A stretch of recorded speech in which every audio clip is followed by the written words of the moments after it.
We're live? Oh yeah. Well, thank you, Bubby. Mm. Hey, what's going on, YouTube? If you're watching this on YouTube Live, it's Saturday. I know it's an odd time for us to be doing a podcast on Saturday, but we have some special guests for you today. Okay, if you're listening, if you're listening to this on audio, it's probably Wednesday, so it's your normal Wednesday episode. I'm imagining that's how this is going to work out. So, YouTube, thank you guys for being here for this special episode with some very special guests. We have got the one and only Caleb Gadwall Shuffler in the house, along with his father, and no stranger to the 3 of 7 podcast or 3 of 7 project, our brother Paul Wilder. Welcome, Paul. Thank you. Is that Paul Wilder? Is that Paul? Is it Junior? Nope. Nope. It's just straight Paul Wilder. Huh? Donald Paul. My dad's Donald. My Okay. granddad's Paul. Oh, okay. Okay. Half and half. What's up with you, Gadwall, man? What's happening, brother? Not much. Well, what a pleasure it is to have you on the podcast today. You know, I named you after a duck. A Gadwall is a duck. And I kind of feel like we've got me and you with the beards, we've got the Duck Dynasty thing going on in here today, man. Yeah, just probably don't have quite as many ducks, especially since I ain't hunted at all this season from all the running. Oh man, I had a duck hunt scheduled this year and I had to cancel it. I overbooked myself. I was really bummed about that, man. I was really bummed about that because this place that I go duck hunting, the one time a year I do go, it's in Oklahoma, and it's just unbelievable. I mean, you actually see thousands of ducks, and you're just killing ducks the whole time. Like, yeah, I don't know anything about that. I know about seeing them on the Coosa River about 6 miles up, just probably heading to Mexico, and they're like, oh look, hey, there's ducks up there, but they ain't coming down. yeah. So when y'all duck hunt around here, it's more just bird watching. Actually, it's you put out a bunch of decoys and get really cold and walk in the water and stuff, but it's mainly just looking at some ducks fly real high.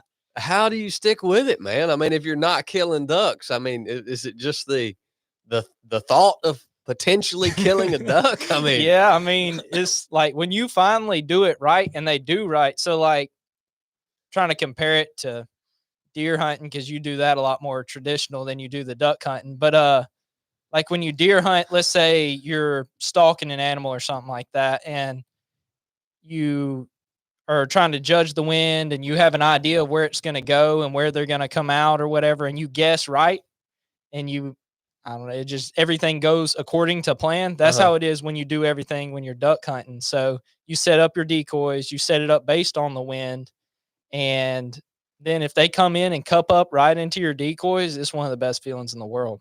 But, I can't speak from very much experience because that rarely happens. I talked to Corn the other day. Him and Buck went hunting, and they had a good setup. Had eight ducks fly over. They missed every one of them. Good night. I know Corn used to hunt the same place I used to hunt, so he may have been seeing the same ducks that I missed at. So. Corn was probably shooting at those ones you were talking about, flying 6 miles high, slinging some pellets up there. Yeah. Well, you just got to throw the shells. You got to spend some money somehow, so you might as well sling some shells up there. That's true. Duck hunting, talk about spending money. Duck hunting is like the golf of the hunting world. It is 100%. You got to have all this stuff, man. That's what was crazy when I'd go out with this dude in Oklahoma and hunt, and I see the amount of crap it takes to do this. Like, I mean, you either need a boat or a massive buggy. You have to build a blind. You've got your decoys, you've got your calls, you've got your shotguns, then you got your dog and all that comes along with that. It is a massive operation. Mm-hmm. Yeah. So the decoys, usually if you get good decoys, they're probably around for half a dozen really good decoys. You're spending close to $100. And then, half a dozen decoys, if you're actually killing a lot of ducks and you're in a big open area, like a big lake or something, then you're going to need a lot more than half a dozen decoys. Oh, yeah. You may need, 3 dozen decoys you put out. Now, not every time, but I mean, it's insane how much money you spend so quickly. And An you're old just like, shotgun gets expensive too. A Oh. nice shotgun. oh yeah, because like Man. you need, so especially if you hunt somewhere like in the cold weather, then you want inertia driven shotguns Mm-hmm. because the gas powered, it messes up and won't go off, or you drop it in the water. Because if you haven't dropped your shotgun in the water and you've duck hunted, then I don't know where you're hunting, because I do it all the freaking time. Now I don't fall in as much as my cousin Jacob. That sucker goes in every single time we go. We're leaving, packing up. He's under the water immediately. Jacob actually, he hunts with Corn sometimes, but not all the time. Him, Corn, and Shorty sometimes hunt together. Sounds like he needs to go to SEAL training. He likes that cold water, obviously. Nah, he just can't keep his feet. I don't know why he has so much trouble when he gets in them waders, but he goes in every time. But I can't say anything. Every time my hands get in that water, I was telling Dad about this the other day, I throw up every time, because it's like it gets so cold when it's like 18 degrees and your hands go in the water. I'm like, that pain of them freezing, I throw up every single time. Dang. But I'm just telling you, man. Man, thought of puking. Dang, Gadwall. Every single time. Yeah, man. I don't understand how you do it. I don't understand how you duck hunt.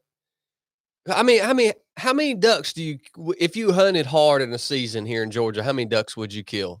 I know some people that do it a lot better than I do. And they kill, I mean, the main thing you're killing around here is wood ducks and mallards.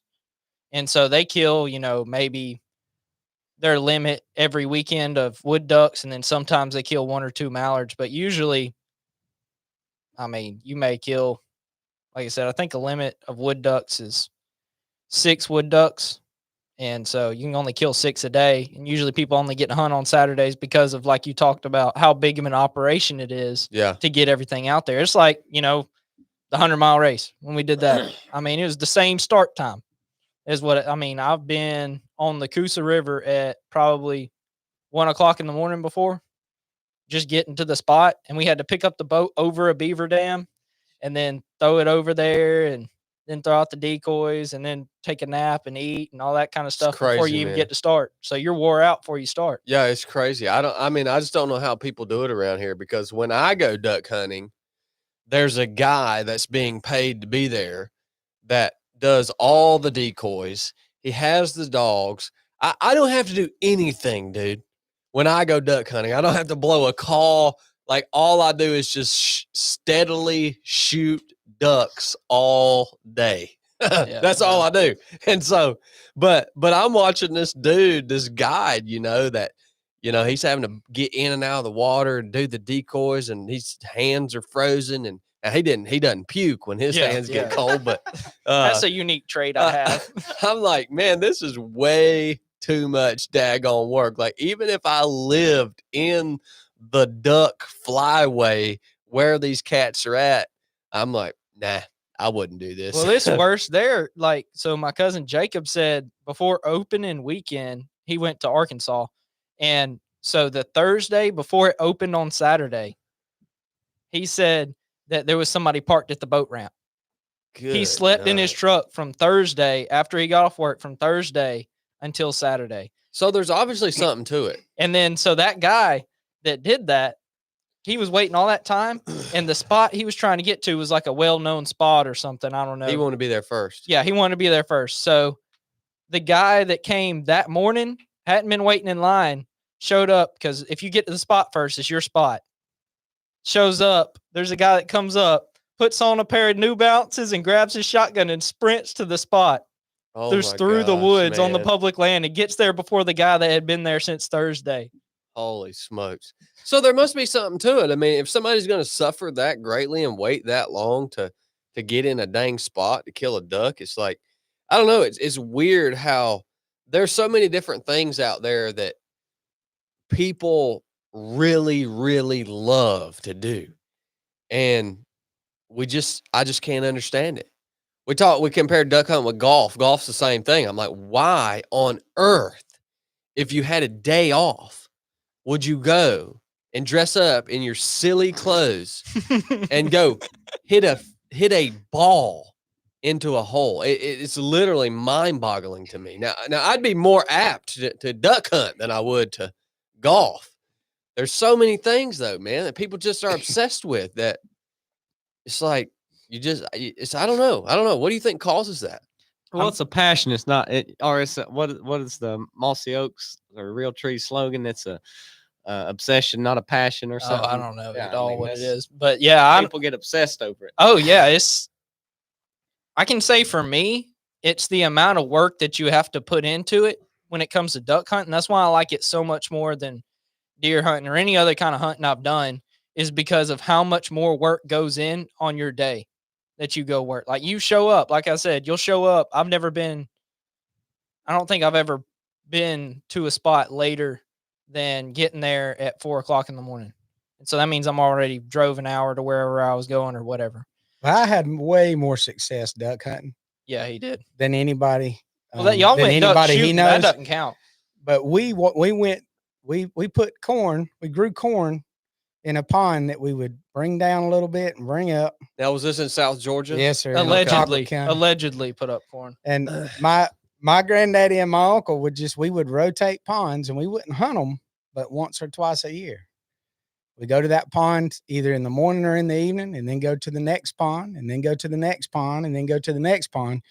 And most of the time when we went to those ponds, my Uncle Ronald or my granddad had already scouted it, and they knew this is going to be a good hunt.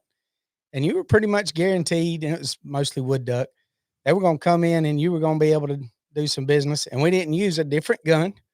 I used a 20 gauge that I shot quail with, I shot dove, and I shot duck. We drove 2-wheel drive trucks because the fields, if they were too wet to get, if you had to have a 4-wheel drive truck to get in the field, you're going to ruin your crop anyway. You need to stay out of the field till it dries. It was a lot simpler, but I killed some ducks. That's where these guys are screwing up. Yeah, they're working. They've too hard. overcomplicated the whole thing. They're working That's too the hard. fun part, though. Like that's when you actually have it. Like even every single morning, if we go out, I mean, I've been skunked plenty of times. But like even when I get skunked, I'm like, man, this absolutely sucked to do all this, set everything up, and then just pack it all up and do absolutely nothing. But it was still a good time. Caleb brings a whole new meaning to embrace the suck. Like he doesn't just embrace it; he embroiders it and like puts it on. I don't know. Hey, It's just a fun time. I mean, just because also the difference between that and deer hunting is you're in there with your buddies just hanging out, chilling. Well, that's true. It can be cool in a duck blind. Yeah. Yeah. One time I pulled up over at Paul's house. Caleb had a bucket of ice water out there, and he was just putting his hands in it and puking, just reps, just puking. Did it about 15 times. I wasn't there. Nice. Got to just keep putting in the reps. You don't want it to catch you by surprise on, duck blind day. Good night. So are you kind of how do you feel? Are you kind of glad that you got this race under your belt and that like you can wind down training? Not that you're going to stop running, but now that you have some more time opened up, you don't have to stay so focused on training. Are you looking forward to that? Because it's still duck season, isn't it? Yeah, it ends in at the end of January. But I mean, to be honest with you, that just made it worse. Like finishing that race just made it worse. Really? Like I will not probably I enjoy duck hunting, but I'm just not in a stage right now where I want to go do that instead of going and running. Like running sucks a lot worse, and I enjoy it a lot more because there's a lot more payout. I'll tell you, I get done with a run every time I go out. I don't always kill ducks. Yeah. And That's so- a good point. And while I got you here too, man, I wanted to talk to both you guys, but especially Caleb about the trades because I'm a huge advocate for trades. And you're an electrician, right? Yes, sir. So, I get so sick of seeing the general population moan and groan about the fact that they're freaking broke and there's no way to make money, and it's just such a hard, place to be able to make a living in, and you're just freaking constantly broke and poopy pants, and you can't have the things you want out of life. And I'm all the time I'm thinking like, no, if you will just learn a skill, if you will just learn a trade, you can literally make as much money as you want to make. Oh yeah, You it's can out there. work as much as you want to work. So, Paul is a teacher. What drove you into the trades Well, versus going a more traditional route? I mean, because trades has for a long time been viewed as non-traditional. Even when I was growing up, if you were going into the trades, it was a whole different pipeline in high school. It was like you were like the dumb person. How stupid are we? Mhm. How freaking stupid are we, man? But what drove you to go that route? And it seems to be working out for you. Yeah, it's going well. So I went to Georgia Highlands for a little while after I got out of high school. So it isn't because I'm stupid that I went into the trade. So that's, like you said, they have the dumb stereotype or whatever. It's not because I'm stupid. I mean, I graduated with a 4.0 and a Zell Miller scholarship, which basically pays for all your college. And so I started going to Georgia Highlands, and I definitely wasn't as diligent as I should have been when I was there, but I was working and doing the classes and all that kind of stuff. But I was going for engineering because I was really good at physics. Physics just made sense because chemistry, when we took those classes, it was just like, okay, this is all fake crap. Like it was all just possibilities. But physics was like, okay, this is how you calculate how fast this car is going or whatever. It was real life's math. And so it just clicked with me. And so I was like, well, that's what engineering is a bunch of physics. So I was like, I can do that. Well, then I started, looking up and figuring out like what jobs people actually have in the engineering world. And I was like, man, this is like, not necessarily what I want to do. Like and there's nothing wrong with it. Everybody, has their own thing that they enjoy doing. I just wanted to be more hands-on, I guess. And some of the jobs just didn't seem that fun. And so I was like, okay, well, I don't know what I want to do. So I changed my major to just general, basically, or whatever. What's it called? Business is what you did, right? Yeah. And then it went to regular, whatever the normal one is, no major or something like that. Yeah. General studies. That's what it is. Anyways, I went from that to that, and I was working at Chick-fil-A at the time, and just basically paying for some of my, just little things that I was doing, getting gas and all that kind of stuff, and hanging out, and my girlfriend at the time, hanging out with her and all that kind of stuff. And so I was working there, and I was like, you know what? Let me look into some of this lineman stuff. And so I started looking at some of the lineman stuff, but the only thing that I wasn't a huge fan with that was how it wasn't separate from, I guess, big industries. So it was every time I looked at the ones around here anyways, it always had a lot more ties to unions and ties to all these other things. You can't go start your own business as a lineman. Right. Yeah. And there's nothing wrong with the union. I just did not want it. Yeah. And so I was like, okay, well, let me look at these other fields. And then my pastor James Cordell, he talked to otherwise known as Jeff Cordell. Story behind that. Okay. Yeah. But he said he had some stuff getting done at the church at the time, and he talked to my old boss and asked him, hey, like, y'all need help? And my old boss said, yeah. And so he says, well, I know this kid, he's a hard worker, and would you like to give him a job? Here's his number and all this other kind of stuff. Then James called me and told me to call him. And so I called him, and I ended up, long story short, I ended up working for him for a while, for 3 years. And in that 3 years, I fell in love with the electrical work that I was doing, just because I was like, man, I see my finished product every day. That's the biggest thing for me, is you could get done and see your product. Yeah. And so that was another thing that was frustrating with a lot of other jobs. You think about it, it's not concrete. It may be more abstract, how it looks when it's done. But with this, I was like, okay, I know what it's supposed to look like. I can see how it's going to look. and I'm helping people build their dream homes, wiring them up, doing it the way I would want my house done, and enjoying work every single day because I'm still hanging out. I mean, you basically hang out with guys all day while you're working. Yeah. And you can work your tail off and still talk the entire time. Mhm. I mean, it's not bad. So, I mean, I just have stuck with it. And then I went to Toyo Tire for a little while to basically get insurance to have my child. But then after that, I'm working with another guy now and I'm having a great time. So I've just really fallen in love with the work, the camaraderie that's around it. But yeah, I would definitely suggest going into the trades because like you said, the money's there. I mean, we turn down work all the time because we don't have enough people. Yeah. And I mean, we're in Rockmart. Yeah. It's Which me. is a dead zone. It's me, my boss, and 2 firefighters. They're full-time firefighters, and they work with us part-time, and then one other guy. And so we can't do all the work, and we still, are just running rampant trying to keep up with everything. Yeah. It's literally endless. You can take it as far like you get the opportunity to take it as far as you want to take it. Yep. I mean, you can just keep working with this dude, or 5, 6, 7 years from now, you can decide to branch off and start your own operation. And then you can grow that literally as it's an infinite opportunity because the work's always going to be there. Mhm. There's always going to be more of it there It's than you can ramping even up get to. because of the electric car crap that everybody's coming up with. They're just making it worse. Like me and John Hogue were talking about, they're making it worse on the grid, which is just giving us more work. So like, John said, we have complete job security because the people in charge just keep adding more and more to the electrical grid. So we're like, okay, well, You know what, dude?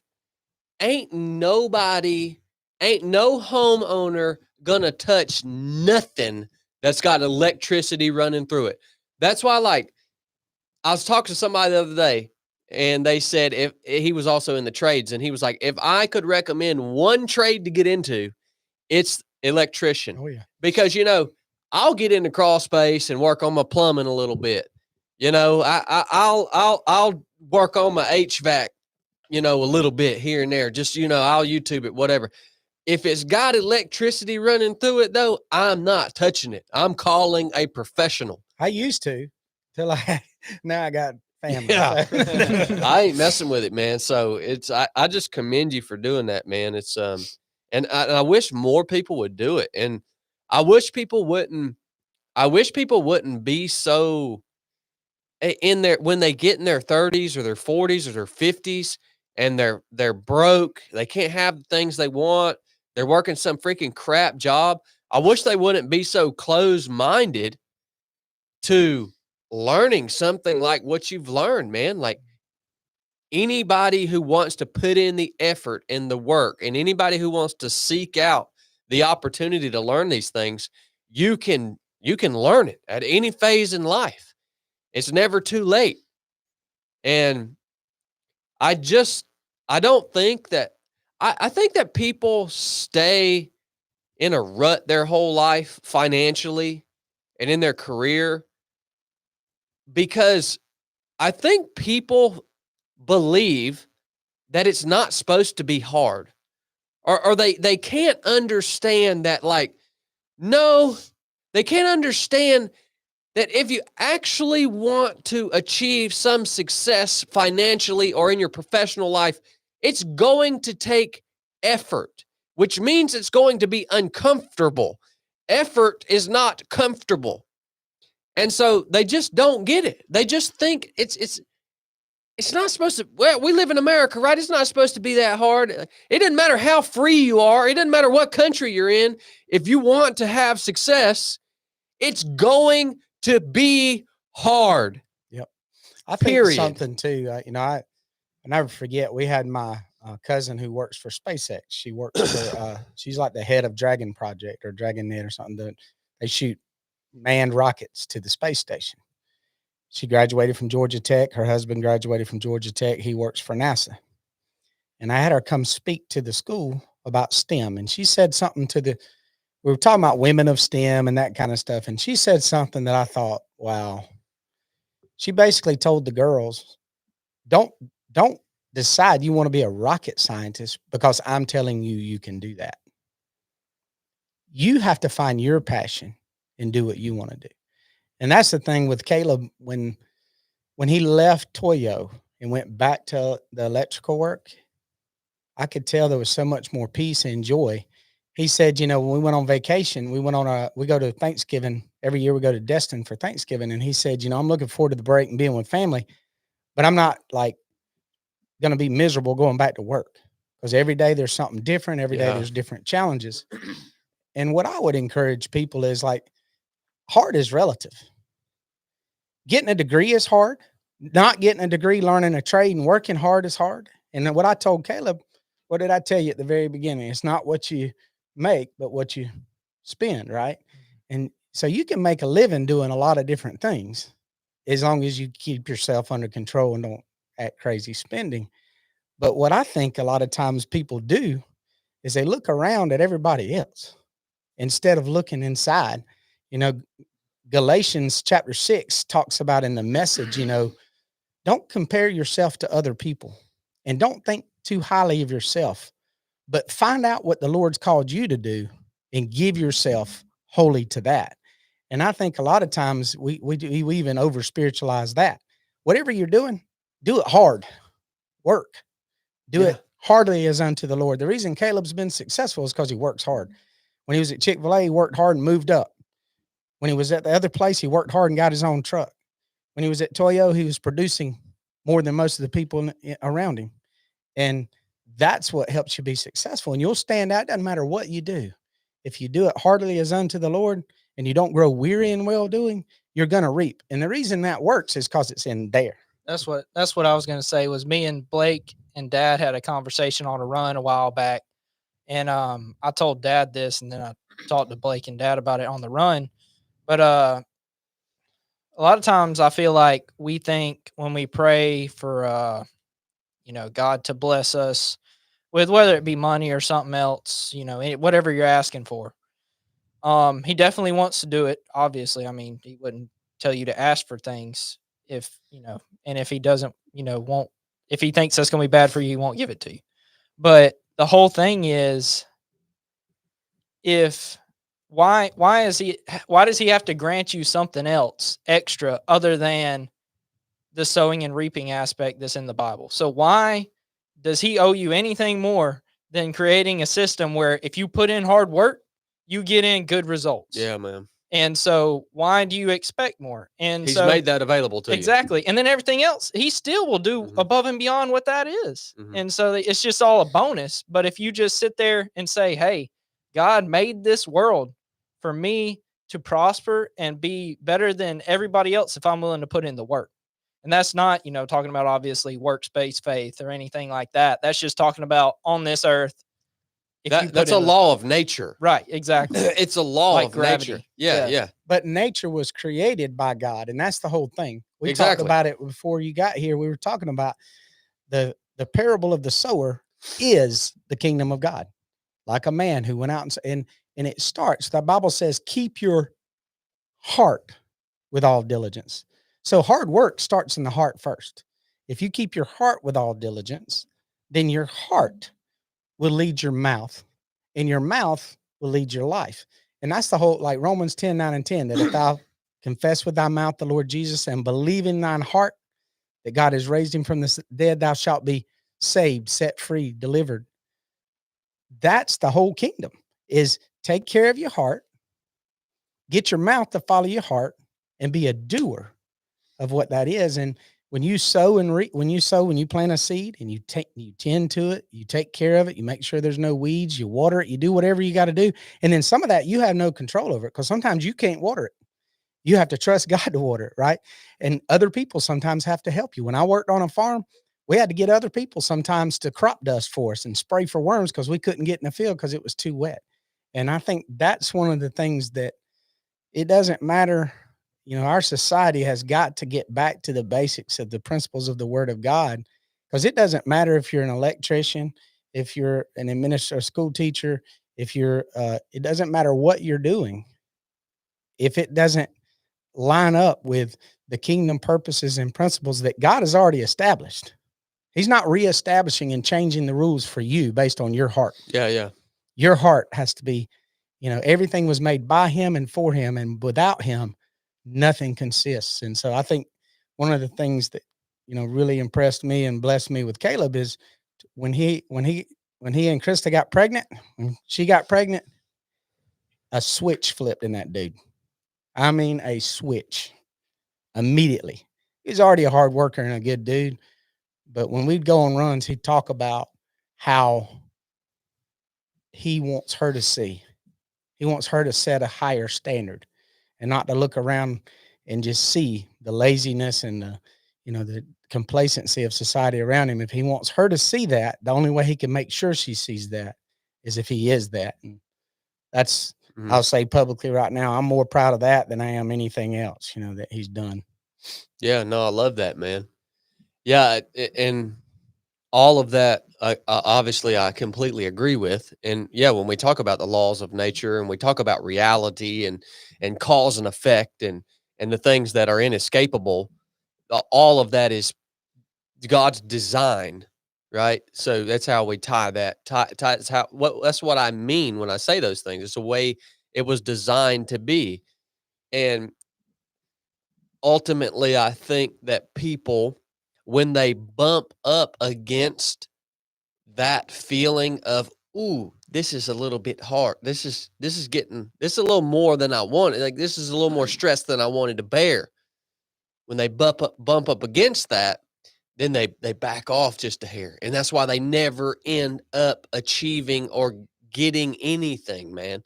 Because that work is always going to feel uncomfortable, and it's always going to be more than you want to bear. Yeah. Always, man. Like, even for me to this very day, the work that God has called me into doing is more than I want to bear every single day. I'm just being honest with you. It's more than I want to bear, but I still operate in it, and I still endeavor to do the work that I've been called to do, in spite of the uncomfortableness that it, puts into my life. It's like there's no way of freaking around it, man. And I think that's one of the awesome things about running 100 miles is it gives you a real repetition of that in a controlled environment.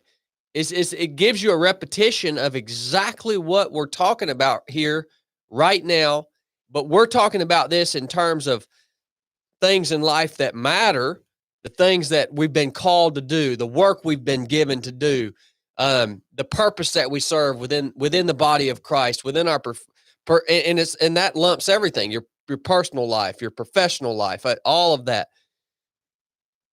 100-mile race, man, it gives you this vacuum that you can enter into, and you bump up against that. Oh, this is more than I want to bear, but you just move through it anyways.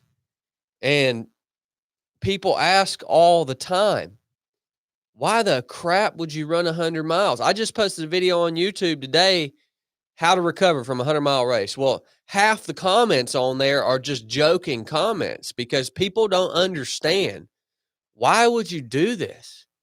It's not, honestly, for me personally, it's not for the love of running. Like, why would you do this? And I think that's what the episode's title. So, I'm interested to hear from both of you guys. Why would you do this? Because it takes a huge investment in terms of your time and even your money to train for this, and then to show up and to actually execute it. And it's a big endeavor. And I don't care how, I talked about this the other day, I don't care how mainstream ultra running gets. Running 100 miles will never be any easier. I don't care how mainstream it gets. I don't care how many people have ran 100 miles. It's not any easier today than it was 20 years ago when there was just 20 dudes walking around and they were the only 20 people in the world that had ever ran a 100-mile race. It's freaking hard, man. So why? I mean, Paul, dude, you've been teaching all your life, man. You know, you've got a solid family, a secure career.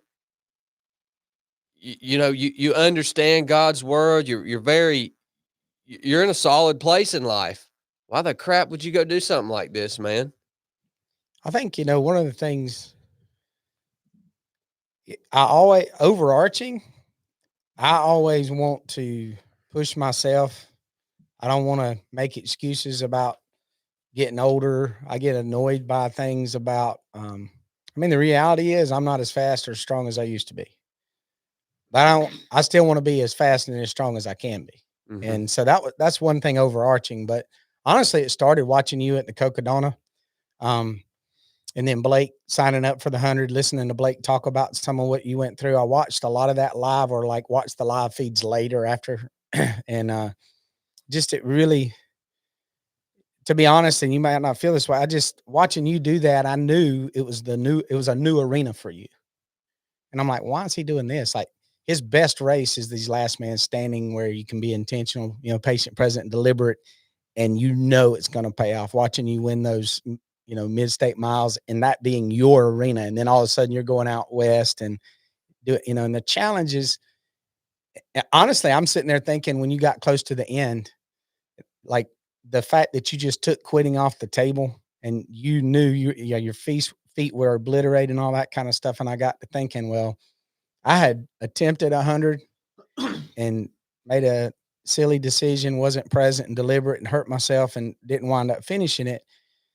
Did a great 50 miler the next year, and I had pretty much decided, hey, I'll just do 50 milers. Okay, I didn't know that. It's a 1-day deal. I can training, it takes a lot more training, a lot of back-to-back long runs, takes time away from my family. I got a kid running cross country I'm trying to invest in. I can't train for 100. Yeah.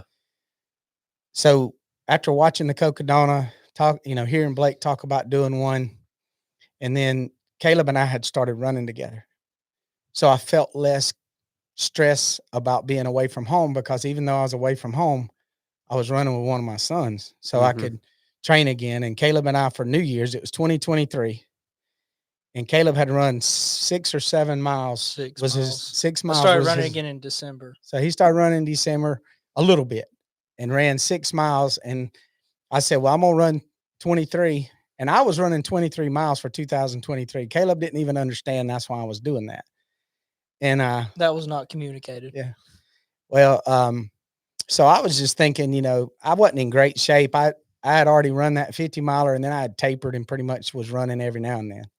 And but I was just going to run 23 and run and walk and do what I needed to do. So we ran a mile pretty easy, and then walked like for 5/10 to 7 500s to 700s to recover each mile. And we were about 3 to 4 miles in, and I said, Caleb was talking about doing like 13 of it with me. So I was just going to go out and back the 13, and then I was just going to keep running.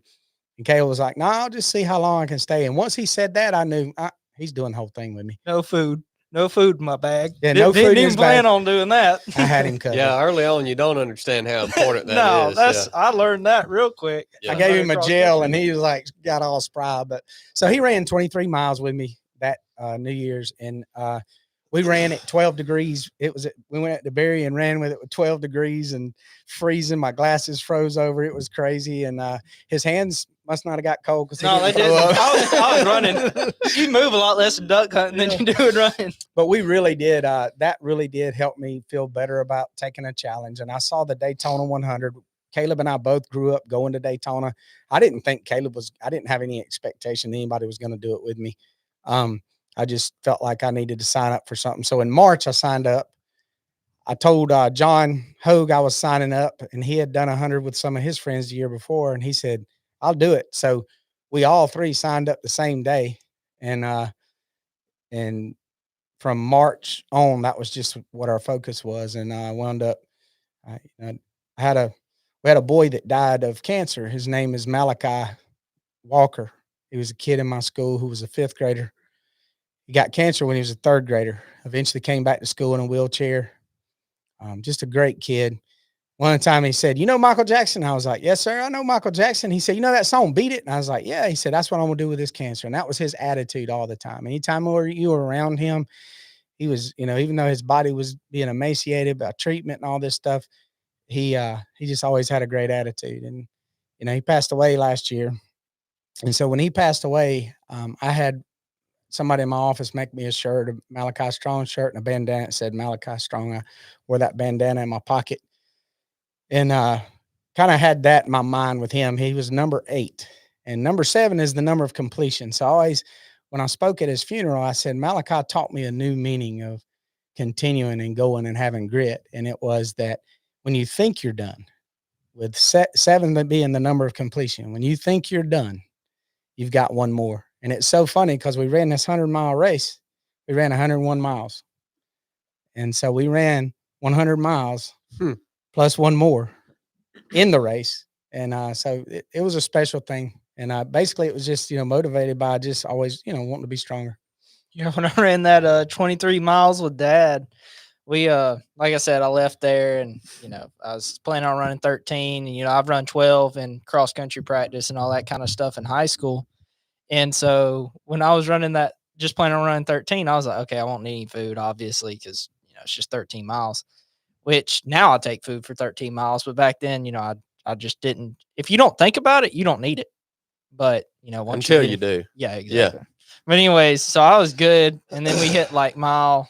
I think it was at like mile 12, and I had already decided that I was going to do the whole 23 with Dad. And like I said, I didn't know why we were doing 23. I was just like, why are we not doing a marathon? Because that's an actual, attainable number that somebody has set out to be a number of a run that you do. Yeah. And I was like, but okay, whatever. I'll just do what he does. And so He never asked for clarification. no, I didn't. I asked that after we were done. But anyways, no, actually it was the post. You made a post or whatever, and it said we ran 23 for 2023. And Krista told me about it. And I was like, oh, is that why we did that? But anyways, I was running and I was like, man, I'm getting to a low point. Like, this is absolutely awful. And we're running freaking 10:30 pace. Like, why does this hurt so bad? And then he gave me a gel and I ate that gel and I was like, holy crap. Like, what was in this thing? It felt like one of those, now, like one of those caffeine gels. Like I was gave just him one with sprung. caffeine. Yeah, okay. Well, I don't know. I was just sprung up with energy. I was like, is this all it takes to run a long ways? You just got to eat during this thing? I can do that. And so I started doing that, and it's been fun ever since. So why did you decide to commit to 100 miles? Because 23 miles is like way not 100 miles. Well, That's a pretty big commitment. yeah. When your distance PR is 23 miles, to shortly after that commit to running 100 miles. I mean, what made you commit to that? So I had planned, like, after I ran that 23 miles with Dad, once I hit mile, I think it was 17, my legs just became like automatic. Like, it was like, I can do this all day. I can't bend over anymore. Yeah. And I can't, I went to pick up a stick on the trail that was in the way because it was pouring rain and nasty weather and there was trees blowing everywhere. So we were climbing over trees and stuff. But I was trying to move stuff out of the way for the bikers because they're a bunch of whiny babies on the Silver Comet anyways. But I was, trying to be nice, and I bent over and couldn't even reach the stick. I was like, oh, nope, not doing that anymore. And so I was like, I can just run though. Like, that didn't bother me. The running didn't bother me. And then eventually it became the walking that bothered me. So when we started walking the, 10th of a mile instead of the 500s, I told Dad, I said, you can walk. I'll just run because I can keep running, but I can't keep starting and stopping. And so I was like, it's only for 23 miles. I'm just going to keep a really slow run while you're walking. And so I just loved that automatic feeling. And so I was like, okay, well, I mean, that's going to be amplified in 100-mile, right? I mean, you're just going to be automatic for a lot more. That was the first time you had kind of tapped into that realization. Exactly. Because before that, when I was in high school, the longest run I had ever done was either 10 or 12 miles. I can't remember, but that was at 6:05 pace. So it's a little different. You don't feel automatic. Yeah, It's work the whole time. Yeah, you're working the whole time for sure. But also, it wasn't that distance where you start feeling automatic. Because for me, that happens at like 17 miles, except for during the race. It happened way later. But Okay.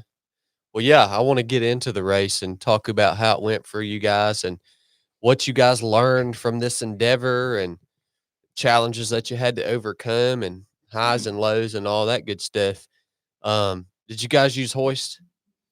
Drank Hoist the whole way. Did you really? Yes, sir. I had Hoist on my right side. Had some carbohydrate drink on the left side and water in the Camelback. Yep. And then toward the end, I didn't want another gel, so I told them to start putting Hoist in my Camelback, so I'd have a little bit more calories. But I ran that 50-mile, ran a 12.5-hour 50-miler on the Georgia Jewel, and I drank Hoist the whole way exclusively, along with having some gels and some real food. And yeah, I love it. Yeah, it's a great product, man. It really is. Did you use it, Caleb? Yes, sir. Yeah, I was Yeah. like Dad said, it was just one of my hydration drinks, and I mean, it tastes good, like y'all always say. It's I mean, it obviously hydrates you. You wouldn't be able to run as long as we did if it didn't hydrate you. And I mean, I used it the whole time during training. That was the main thing that I used to hydrate myself on those long back-to-back runs. I used Hoist, and it worked every single time. It kept my calories up, even if like Dad said, when your stomach starts getting down, you can just be like, okay, well, at least I know I got some calories in this Hoist. Yeah, you're getting something. Yeah. I will say one other thing about Hoist is, a lot of times we may not get a chance to say. So I subscribe and I get, once a month, and get some discounts because I work, as a teacher. But that one time an order messed up. They sent my order to another guy named Paul and his order to me. And I told him, just send me what I didn't get. Because some of them were duplicated. Like he got some of the same stuff we got. And I was like, they just sent me a whole other shipment. Mm-hmm. So we wound up having plenty for the race, because I get the powders and then I get a variety of the drinks. So I get a watermelon, some variety packs, and I like the peach mango the most. And just their customer service, all I had to do was email the lady. And she's just Johnny on the spot. She takes care of it. She emails me back. And if they mess something up, they just make it right. And so that's one of the things that, not only is it a great product, like you say all the time, the people are great people. Yeah, no, I appreciate you sharing that, man. I love hearing that, because it's been the same way. We've worked with Hoist now for a long time, and it's been the same experience for us. Working with them is super easy because they're good people and they care. And that was the thing that amazed me too when I did the Cocodona. Drinking Hoist as my exclusive hydration supplement for 4 days straight, I was like, surely at some point I'm not going to be able, my palate is going to get tired of this, but it didn't. It's the only thing hydration supplement that I've used in my water that I don't get tired of drinking. And I've tried all of them, man. I've tried all of them. And it's just something about the balance between the sweet, but also a little bit of saltiness. Yep. It never gets old for some weird reason. So they nailed it on that. So I'm glad you guys got to put it to the test and it worked out for you the way it's worked out for me in the past. If you guys run, sweat, work hard out in the heat, you generate, sweat, and you're depleting yourself, get you some dang Hoist. It's going to help you go further. And it does everything that it says it will do, which is hydrate you better than water. It definitely does that. Not to mention, it's made in America, which is a big deal to me. It's hard to manufacture a product in America. I mean, it takes extra effort to do that, and they've made the extra effort to do it. So check them out at drinkhoist.com, guys. It would mean a lot to us if you guys support our partners here at 307 Project. Let's get into the race, man. On the start line, how did that feel? I mean, this is your first time being on a start line of a 100-mile race. Paul, it's your second time, but you had a DNF the last time you attempted this. So how were you feeling on the start line? Because I like to talk about this because nobody ever talks about it. Honestly, I learned a lot from the first one because it was the Jewel, and I had a lot more confidence going into this one because I did one thing. I bulletproofed myself with taking quitting off the table. It was done. There's no way I wasn't finishing this race. How did you do that? I mean, what's that process look like for you? Because me, I feel that, man. Yeah. For me, it was absolutely setting some bars in my mind in my training that I had to hit. Like I had to get a over 70 mile weekend. I had to get consistent back-to-back long runs. And I knew once I got over the hump with those, then I'm ready. And then it came down to, it doesn't matter what happens. I'm going to finish this race. DNF is not acceptable. And the thing is I think something's important here. There's nothing special about doing a 100-mile race unless it's special to you. I think Blake and I talked about this when I didn't finish the other one. You can't do a 100-mile race for somebody else. You have to do it for you. And that's where I got to. We had conversations ahead of time. We did every 2 weeks. We did a conference call with John Hogue out in Arizona, Caleb, me and John Hogue. And we talked about where we were in our training, what we were going to do. Right before the race, when we did that last conference call, we had some straight up conversations about, number one, what do you need when you get to a low point? Because every one of us is going to experience that. Hopefully we experience it at different times. Yeah. Number two, we had a conversation that I basically said, guys, y'all did this for me. I'm assuming I'm right in the understanding that y'all are going to do it my way. Regardless if you are or not, I'm doing it my way. So if you need to go faster, you can leave me and go faster. I'm fine with that. I'm going to do it my pace. If you need to go slower and I'm not going to meet the 24-hour deadline or my goal that I set, if I get to a place where it looks like you're going to hold me back from that, I'm sorry. I love you, but I'm going for this. Mm-hmm. This is my thing. And so I think that mindset ahead of time, and then the days leading up to it, I went on a run in the morning and I just thought about, things that I've learned from listening to people like you and Blake and other folks. I was like watching Blake do that 100, and had his knee not been hurt, there's no telling what his time would have been.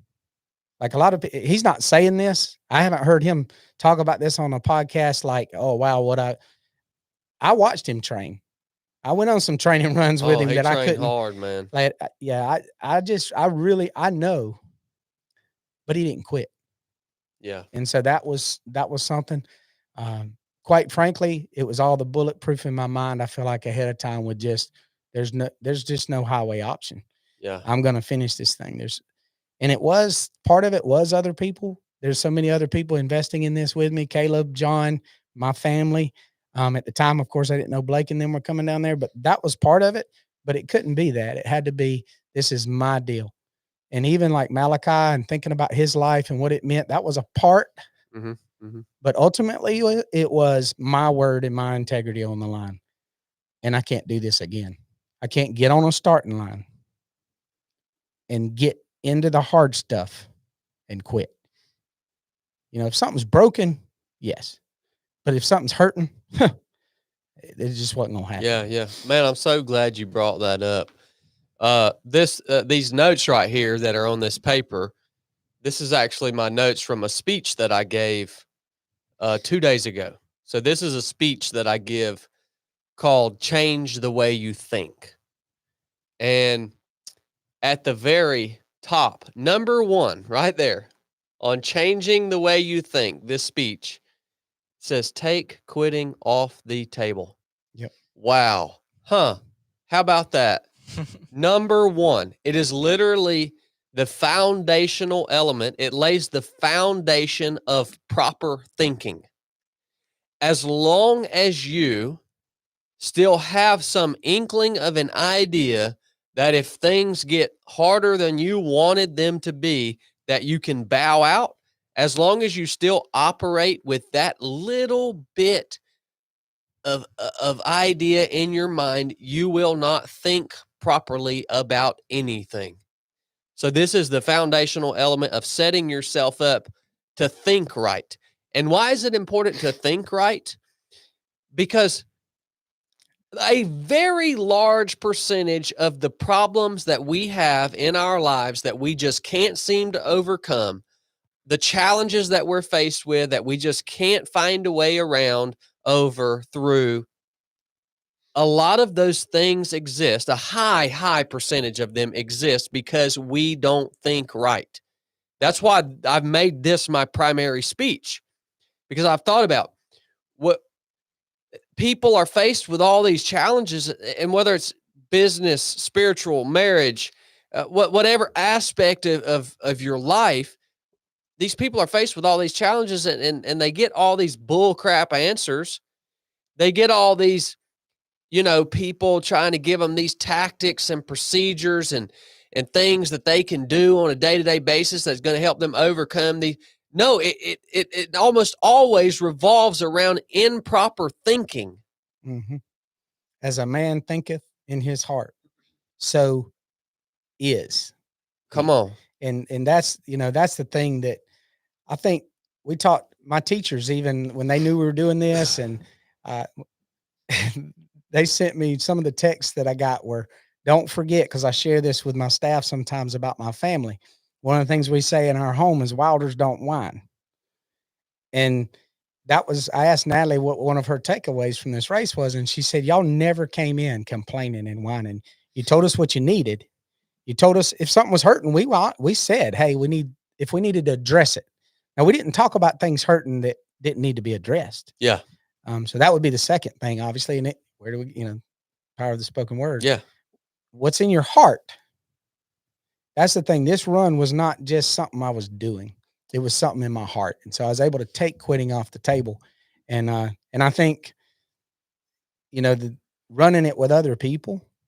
And I think it's kind of unique. We ran with 3 people, and the Bible talks about a 3-cord strand is not easily broken. Boy, I think my sister mentioned that to me when I was talking to her after the race. I have an older sister, 14 months older than me. And, she runs like half marathons and stuff. And she just does some CrossFit and takes care of herself. And she was just really, engaged. All my family was really engaged in this thing. And that's something she mentioned. I thought, you know what? That's true.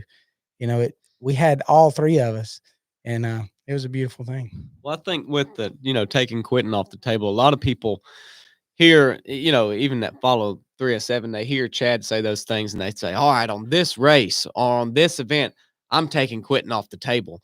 But it's like, no, man, that's the way you live. Like, your life is your life, and you don't differentiate business, Marriage, you don't differentiate any children. of that stuff. Yeah, the principle applies to every aspect. But it's who you are, and then who you are is who you are in the things that you do. And I watched this documentary on Conor McGregor, and people can say what they want about him, but the dude's legit. Like, he's the real deal, And he was saying in that documentary he'd lost the fight, and he was like, "Look, I was training bad." He said, "I said I was going to wake up at this time and train, and I didn't. I said I wasn't going to eat this thing. I ate that thing. I said go to sleep at this time. I went to sleep later." And he was like, all of those things over the course of that training cycle, they were just little minor losses, minor quitting, all this. And he said, I quit. And it's like, well, really, that's who you are. Taking quitting off the table is something you do long in advance of the race you do. So those long run commitments that you do on Saturday. And, I quit playing guitar on Sunday morning so I could run an early long run before church on Sunday morning. And like the commitment that I made to be ready for this race was part of taking quitting off the table. Yeah, exactly. I get that. Yep. I get that. What about you, Gadwall? You're entering into this, new level of challenge that you've never experienced before. You don't know what it's going to feel like at mile 70, 80.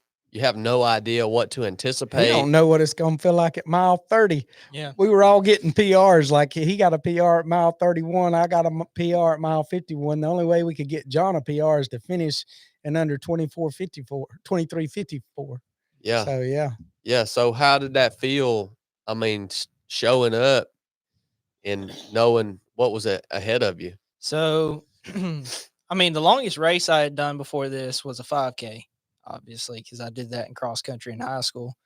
But I think leading up to it, So the biggest thing for me was, so by the time we had committed to it, I started working at Toyo, and they work a 2-2-3 schedule. So you work 2 days, you be off 2 days, work 3 days, it just continues. It goes back and forth. So basically 1 week you work Monday, Tuesday, off Wednesday, Thursday, on Friday, Saturday, Sunday. And then the next week you only work Wednesday, Thursday. And so with that schedule, I was like, okay, all these training plans everybody's coming up with, or any suggestions anybody has, are completely irrelevant. And so I was like, I'm gonna have to make this crap up on my own and do what I know to do, and just stay, like you always talk about, stay patient with the process that I know. I don't know exactly what the process is going to look like. I just know that if I push too fast, I'll get shin splints because I've had 2 stress fractures from high school. I knew that if I trained too many miles that I'd get shin splints, and possibly, I didn't want to do anything that would take me out of the race, but I knew I couldn't, just slack around, obviously. And so I just basically made up my own training plan. So like when I would work the long week and I had Wednesday, Thursday off, I just had to run both of those days. And so, but also I was standing up on my feet for 12 hours during that week that I was working. And so, you can't discount that time on your feet Yeah, for on sure. the concrete, because it's, it's rough on the joints. For sure.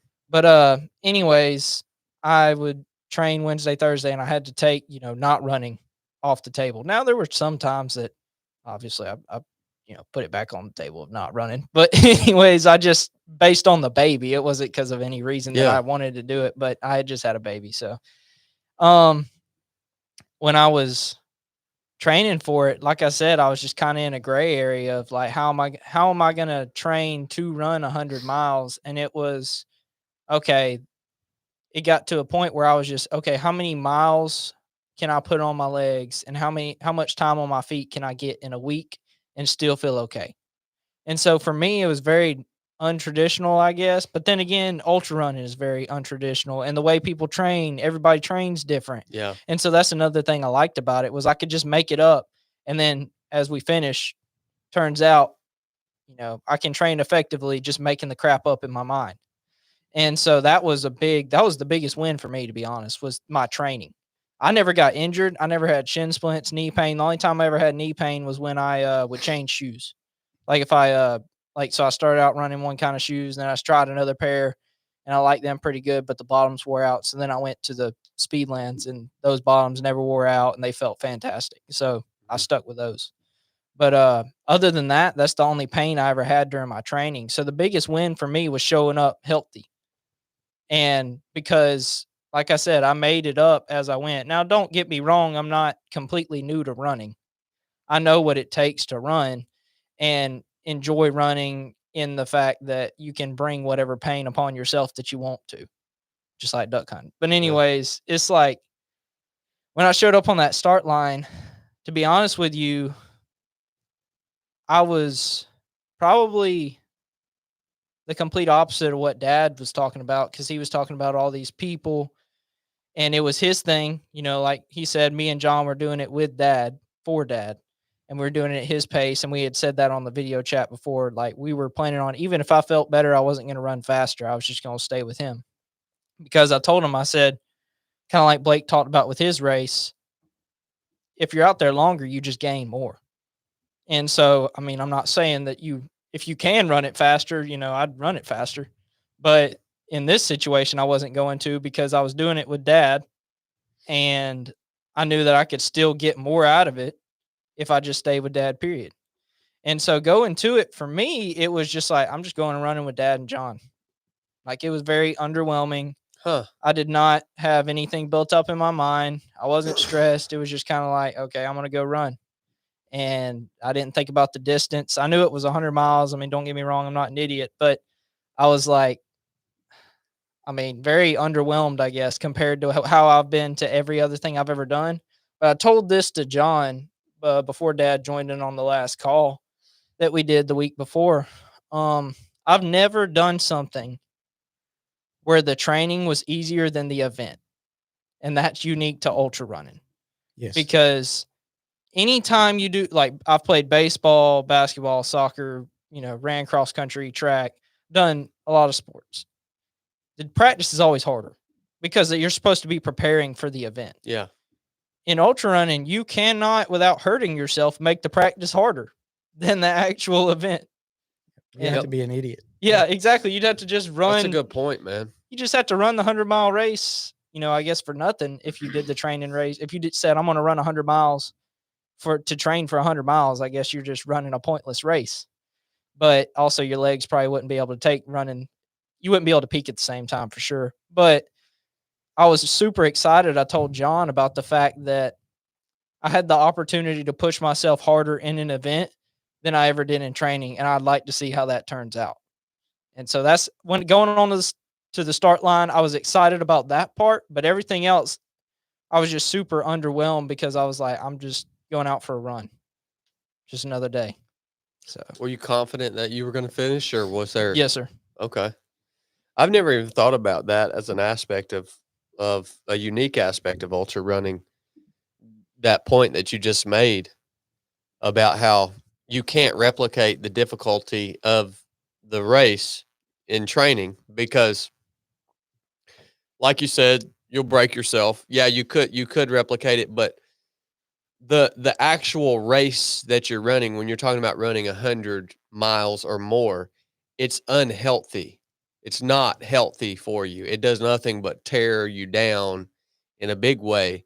So you're not going to do that in training. So yeah, you get to face up to something on race day, especially when it's your first 100-miler that you've never felt or experienced before, and there's no way to replicate it other than actually doing the real thing on the day that it actually counts. Mm-hmm. So that is a pretty unique aspect. So you guys start this race. At what point did it get hard for you, Paul? At what point was it like, and you know what I mean by hard? Yeah. I mean, like, okay, this ain't really fun no more. Yeah. You know? Well, it started off, the biggest fear or anxiety I had early on was whether or not we're going to have enough porta johns to take care of Caleb, because he pees all the time. And so, I do too. we articulated all of that, and That was the only thing I was concerned about with this race. I told Dad, I said, I can maintain the pace we got to maintain. I can eat all day long, but I don't know if I'm going to be able to hold my urine in long enough to make it all the way. Yeah, We I'll hit- teach you a man, little we- trick one day, Caleb. You can walk and pee at the same time out of the bottom of your shorts. Well, when you're walking down the sidewalk Yeah. on A1A in Daytona, you might not be having that. and they you specifically can do it. I'll tell teach you. you in the manual that you cannot do that in public. Oh, But, well, dang. yeah, Okay. so you get Yeah. disqualified. It's in the rule Okay. book. Yeah, turns so we out. were like, we gotta. So What the John heck? was like the master at finding porta johns from construction sites. So we were so blessed with that. But anyway, the first hard part, I think because it was so easy early, we pushed the pace a little bit, and I don't think we pushed the pace to an unhealthy level. John did a tremendous job pacing us. We had the plan of going 7 and 3. 7-minute run, 3-minute walk. During the 3-minute walk, we're going to keep up with nutrition and make sure we're drinking. And I think the problem was on those 3-minute walks, I took too much nutrition early. We were running probably 10:30 to 10:10 pace. 10:30 pace. Yeah. So we were consistently at 10:30 pace, and it felt actually really good. There was nothing like, I wasn't straining myself to do that. All of my training, I ran about that pace anyway. And so we were pretty good going into about I would say like the first aid station. Blake and them came down. I didn't know where they were coming. John knew they were coming. Well, that's Johnny, the second aid station. well, we didn't stop at the first aid station. Yeah, we did 16. But that's They what I came mean. at That's when 26. I thought we saw y'all at 16. No. Okay. So, yeah, the first aid station was a breeze. Everything went quick. And then we got to the aid station where Blake and them were. That's where I changed shoes and that van got Mhm. stuck. And so I had to go get my shoes, and there's a van right behind our truck trying to get out. And I'm like having to get around them. But I changed shoes because I had plantar fasciitis in my heel, and it gets aggravated. And the shoes I was wearing was really good on the forefoot, but they weren't good on my heel. So I went with a different shoe, and it was immediately a win there. So that was the only early stuff. And there was no worry. That was, it didn't matter if that hurt the whole way. I was going to be fine. But the real problem started about mile 33. We started going over this bridge. It's early. We started going over the bridge. And like I said, I ate too much early. And I know we joke about the meat sticks, and the Coke didn't happen until after I got sick, by the way. The Coke was to settle my stomach I from getting assume sick. somebody has already listened. I've to already last listened to that Wednesday's podcast. Okay. Of course, Paul's gonna puke, but the reality was, I was afraid that if I introduced something totally strange later, like I did practice eating something different. The meat stick was the only salty variation I could think of because I knew I was going to get sick of all that sweet stuff, the sweet humogels and all. So, but the problem was, I think, because, like I said before, those 3 minutes, they come so often, you have a tendency to eat too much, or you have a tendency to neglect it and not eat. Like on training runs, Caleb would have to remind me to eat. And so I feel like it started getting hot. We were running a pretty good pace. So I come into that aid station, and it's a great spot. I love how that aid station was set up, especially after I puked, because there was plenty of grass to absorb it. But I get in the aid station, and we had talked about not sitting down until we absolutely had to. And I was expecting to be going 7-3 for at least 50 miles. We get right before that bridge. So it was probably a couple of miles out from the aid station. I had to tell John I couldn't run. I needed to ease off a little bit. So we went up walking up the bridge, which is the only elevation in Florida is the bridges, right? And that's something I was kind of proud of, hey, we can run these easy because where we live, but we had to kind of back off on that. And I felt that was something that was really unique about this race. For a moment, I felt embarrassed and it was a challenge on my manhood. These guys are fine and I'm not. But I think there was a deliberate thing in me that, this, you're not racing 50 miles. You're not racing 30 miles. You're racing 100. You got to get right. Got to the aid station, sat down in the chair and got nauseous. And so then I just eliminated everything that was in my stomach. Almost got my daughter. Did that hit you when you sat down? Once I sat down, that's where it hit I wonder me. why.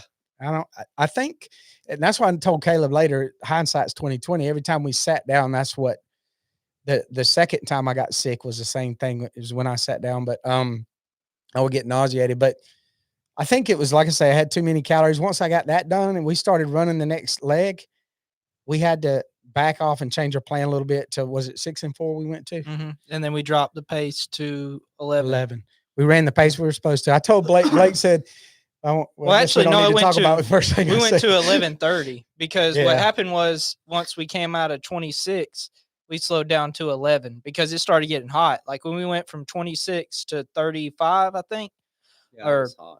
Yeah, it got up to 80 degrees. And it's freaking cold down here. Yeah, so we're like, no okay. Cloud covers. No, you're running on the road the whole time. Yeah. And so I was like, dude, it is hot. Like, this is not what I was expecting. I had jackets packed, gloves. Yeah. A toboggan. I had a heater for Amy and them at the aid stations. Yeah, that was not at all not what we needed. Expected. But I mean, just part of it. So when you started blowing chunks, did that rattle you at all? I got on my hands and knees, and Blake got a good picture of that, and we joked about that. But in my mind started going crazy, and quitting started coming. Not then, but you got to at least get 60 or 70. Oh, and I got so mad at myself. And I fixed it. I just fixed it right away. And what did you do? What do you mean by that? I just remembered why I was there and what I said I was going to do. I got all these people here supporting me. This is who I'm supposed to be. Like Blake said before, when you say you're going to take quitting off the table, you don't take quitting off the table because you do something. It's who you are. And I'm like, this can't be who I am. I can allow it to be. I can be a sissy if I want to, but that's not what these kids came here to support me. Man, my wife and my kids and Blake and them, every time I saw them, Amy's crewed me at every race I've ever, and man, just she and Natalie have crewed me at a lot of them. And then she's crewed me at all of them. And she's Like she's the best. She's never gonna fail me. I know that. And so having her there is just so like I'm not gonna not give my very best for those people. And I was embarrassed that I threw up, but I wasn't gonna let that be the story. And so it took me a minute. We left there and we had to keep running through all these people. And it was kind of a blessing in the skies because we really couldn't get back onto our regular process until we got to a bridge. And then that bridge, we got over it and we could start running again. And once we started running again, I felt good. I got through that. So that 35 miles got everything settled. I was really worried about whether or not I could get my stomach, get calories enough. Yeah. But I'd overdone it so much. I think my body had absorbed plenty. I was probably fine. And that's the thing. You can panic emotionally. Like you said before, it's the same thing. As a man, if you think right, I just had to settle my thinking down, not think too far ahead, and just, hey, all you gotta do is make it the next aid station. You know, Amy's got grapes. She's got good, healthy food. That'll be my adjustment. We'll just make sure that if I need something solid there, if I need to sit down and eat more at an aid station, then I'll do that. We had because we had run 10:30 pace consistently for a long time, we were well ahead of the game. I was still in great shape. Ultimately, my goal was to run it in under 24 hours. Mm-hmm. And so that was the first challenge for me. And honestly, there was never a point after that at which there was any doubt. There was a little bit of doubt as to whether or not we're going to get it done fast enough, but never any doubt about finishing after that. You puked again, though, didn't you? 92. 92? It felt great. What the crap, I was Paul? on the way back from the toilet, wasn't That's I? right. It's stopped coming out of mid- everybody. He stopped mid-lot. Good. But I was like, night. that's 8 miles. Like, it's so weird. Like, when you think about this, when we got to 73 miles, you would think you can think one of two ways. I was thinking, dang, all we got left is a marathon. Most people would be thinking, oh, dear God, I've still got a marathon. Yeah. You know, I was honestly like, when we got to 92, I'm like, I could do this blindfolded. I could crawl 8 miles. Yeah. Like there was no doubt, you know. And like I went to the bathroom and came right to the middle of the parking lot and got on my hands and knees and just, and it was chocolate. It was the only caffeine gel I had all night. And, you know, it was by this time, it's probably like 3 o'clock in the morning or something. And grapes, like I can see like the texture of, you know, so it's that fibrous stuff just coming out. Mm-hmm. And I had already told them, it was about 3 or 4 aid stations before that I had started taking Hoist in my water. Like everything was Hoist. And then the one little BPN supplement of carbohydrates. So I knew I had enough nutrients that even if I got dizzy but I never got dizzy. I never got to that place where your calories get low enough that you start getting a little bit lightheaded and stuff. Yeah. So yeah. So at this race, you can't pee on the sidewalk, but you can puke on the sidewalk. That's right. I don't understand that. It's both are bodily fluids. So Yeah. they need But you're to not exposing anything you shouldn't expose, you know. But well, your plan is, yeah. you can literally just pee out of the bottom of your shorts. Yeah. You don't have to expose yourself. You could probably get away Shield with that. yourself and just have the streams the only thing they Yeah. would see. Yeah. Exactly. Yeah. So Smells really Well, good I mean, to be honest with you, though, there was a like somebody was doing construction at least every mile. praise God for hurricanes. Every mile there was construction. dang. And man. so, like, if you had to pee, you just had to wait a few minutes. Like, it was like 1 or 2 minutes. We is all you never had got wait. to, I never got to a place where I had to hold it very long. John did. That was only at the end, though. But that was because we had gotten to the city of Daytona, and there's a little less Yeah. construction where all the And a downtown lot of stuff light. is. At night, it wasn't a big deal. No, They you just do go whatever in you the want to bushes. at Yeah, night. you could go in Yeah. the bushes at night. Yeah. Yeah, join all Turn the your other, headlamp off and the flashing lights. join all the drunk people at 2 a.m. peeing on the sides. Yeah, that ticked me off. We ran by this bar and there was this lady. They had come by us on a motorcycle. And Caleb, we just had the most awesome moment. And this motorcycle comes by and this drunk lady goes, "Run. Isn't this a running race?" or something like that. And I was like, mind your own business. I don't know if she heard me or if I said it loud enough for her to hear me, but I was so mad. Well, what about you, Caleb? I mean, You're just because these long runs, man, you know, so much of it is just process. It's just process miles is what I call it. It Mhm. takes so long for it to get difficult. Oh, that's one of the things I love about it. You Oh, have to yeah. endure this long process and the whole time you're thinking, well, this is easy. I'm moving slow. Like, when is this going to get hard? When is it going to get hard? I mean, we see it at the ROP course all the time. People don't understand that. They don't understand the concept of waiting and that it's coming. Don't worry.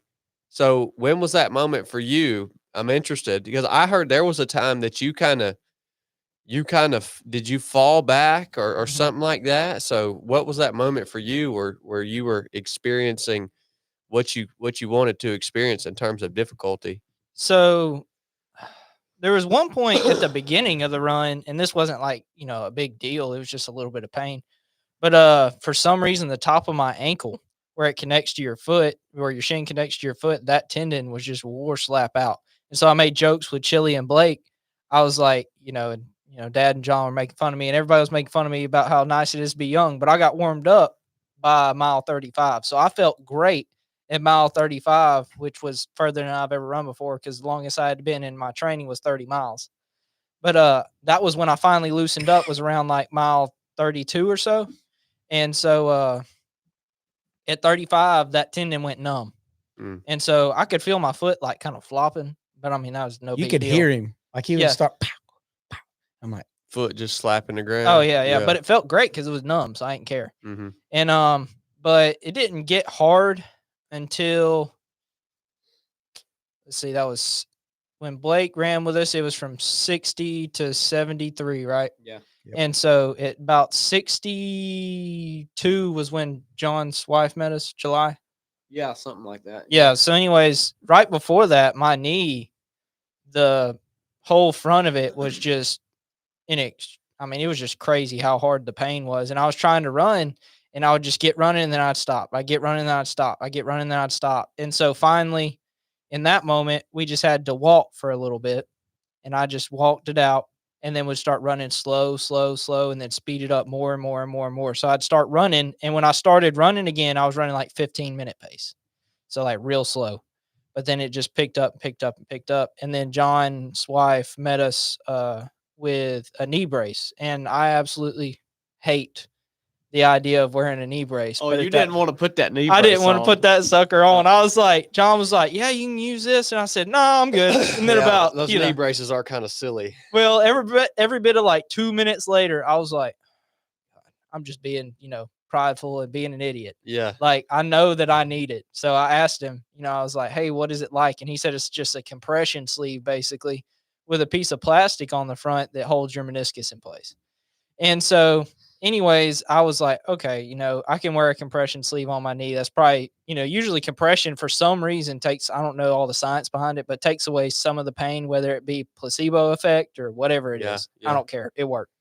And so, anyways, I felt a lot better after I put that on, and I was good to go again. Then when we left the mile 73 aid station, it got absolutely unbearable on the back of my calf. So it's the tendon that runs from your hamstring, then to your knee, and then off the back of your knee to your calf. Yep. It was hurting like crazy. And I mean, I could not run. I would try and it would just lock up every time. And so it just would not let up. It was flexed the entire time. And so I couldn't bend it. And so I couldn't run. But I could walk because you can walk straight legged. Did it get swollen and Oh, it was red and hot or? So I didn't pay attention to it at the time, but I'm sure it did. At the end of the race, it dang sure was. I've had that flare up on me before too, man. It's super painful. Oh yeah. And so I was like, okay, well, I'm going to keep trying and keep pushing and trying to push through. And so I would run for a couple of seconds and then stop, run for a couple of seconds, stop. Like it was not long at all. It was more than a couple of seconds. It was probably like 30 seconds I'd run and then have to ease up and walk again. But eventually got to the point where John said, we're going to have a hard conversation about whether you want to finish all together or whether you want to finish in under 24 hours. And I said, and I had already come to that decision and thought in my mind as well. I was about he'd already told us to leave him. Yeah. And so I said, y'all leave me. Like, I'm not worried about it. Y'all leave me. Mm-hmm. And I said, they were like, okay, well, what's your plan? And I said, I'll just get Krista to come get me. And part of me was thinking that, but a lot more of me was thinking, I just need to get them out of here so I can do what I need to do. And then we'll see, we'll reevaluate here in a few minutes. And so, because I was not going to hurt my knee so bad that I couldn't walk within, a certain amount of time, because I got to be back at work. And doing electrical work is not easy on the knees. Yeah. I mean, you've been over putting in receptacles on your knees the entire day. Like, there's several times where you're just bent over or on a ladder and you have to, straighten out your knees when you're on the tall extension ladders, stuff like that. So I knew it'd be rough on it, but I was like, okay, I need to just, chill out for a second. And so I walked for a good 45 seconds. And then I was sitting there thinking, and I know it was God in my head. He said, just, what to do, which is you're sitting here trying to push and then let off, push and let off, push and let off. Like, just ease into it. Be patient with how you're loosening up. Like, your muscle's not going to just in the snap of a fingers just loosened. Yeah, especially when you keep trying to push it at the soonest possible interval. Exactly. Yeah. And so I was like, so when they left, I was like, okay, I'm going to be able to, after I, thought through all that, I was like, I'm going to be able to work it at my own pace. And so I started, like, once again, running at like 15-minute pace. And I'd run for like 2 minutes and then I'd walk for like 30 seconds. And then same thing. I did that probably 3 times. And the interval they were running at the time was 3 and 2. And so I couldn't maintain that. That's why they left. And so I was like, okay, well, I'm starting to feel a little better. So I eased up, and I was, I think I walked for a little bit longer, like a minute. Then I started running for 5 minutes. So I'd run for 5 and walk for 1, because I put it in my head. I was like, I got to catch them before the next aid station, because otherwise Blake and all them are going to leave me. And they wouldn't have done that. That was just me thinking during a race, not all the way there. But I'm glad that I wasn't able to do that. I'm glad that I thought those thoughts, because it pushed me to do what I needed to do. Mm-hmm. And so I caught Dad and them before they even got to the next stage station with all that crap. And I want to say it was set like 7 miles that he did whatever he had to do to work through that, and then caught us. And when he caught us, that was the best. That was the highest moment of the race. Yeah, it was really hard. The being patient and deliberate part really set in during that, because what happened was, like I said, I was running 5 and walking 1, which is way harder than any of the interval we did the entire time. And so when Dad and them got within earshot, and then my walk would hit. And so I'd get 20 or 30 yards from them, and then it'd be time to walk. And I'd be like, so then I did it again and again. It happened 3 times where I was 20 yards from them, and I couldn't catch up because I was running like 13-minute pace, and they were running like 12:30. And we weren't looking for him. Mm-mm. Not based on the conversation we had when he dropped. I was thinking he's going to walk or run the rest of it easy enough that he's going to finish in, 27 hours, or he's not going to do it. Mm-hmm. And so we weren't looking back. Yeah, it was. Yeah, I get that. It was hard. It was hard to not deviate from what you had decided to do that was ultimately working, because you were getting close, right? Mhm. So it was hard not to just kind of push through and deviate from what you had been doing in order to simply catch up with them and get back on their pace. Oh yeah, and it was I was glad that all happened, because the rest of the race I didn't have to be very there mentally. I didn't have to be very present mentally, because John was there pacing us, Yeah. and I was just doing my thing, just running. That's all I had to do was run for whatever interval we were doing and walk for whatever interval that was. It was easy. And so, and overall, other than that little part, it was easy, because all you had to do was run. I mean, it was, like Chili talks about, it's very simple. You either do it or you don't. And so it was very simple for me. All I had to do was keep running, and all I had to do was finish in under 24 hours. Now, that's not necessarily easy in the scheme of things, but it was easy to think about mentally and easy to grasp. Yeah. And so it was easy to execute because I could grasp it. Yep. Yeah, I totally get that struggle you were feeling. You talked about that tension of, getting close, falling behind, getting close, but I really commend you for sticking to what you were doing instead of pushing through. That was something I really struggled with during the Cocodona race that I did. We would start. I remember many times starting up a big climb or something, and there'd be a couple other runners in sight, and I would immediately want to hammer that climb just to pass them. And Chili would tell me over and over again, he's like, "No, man, just keep doing what you're doing. You'll pass them. Just keep doing what you're doing." That's hard to do though, especially when you get close. They're within 100 yards, or you just want to let's just speed up a little bit and just go ahead and get around them. But it's like, no, you've caught up to them because what you're doing is working. Oh yeah. But you just got to give it a little more time to pass them in a more sustainable way. So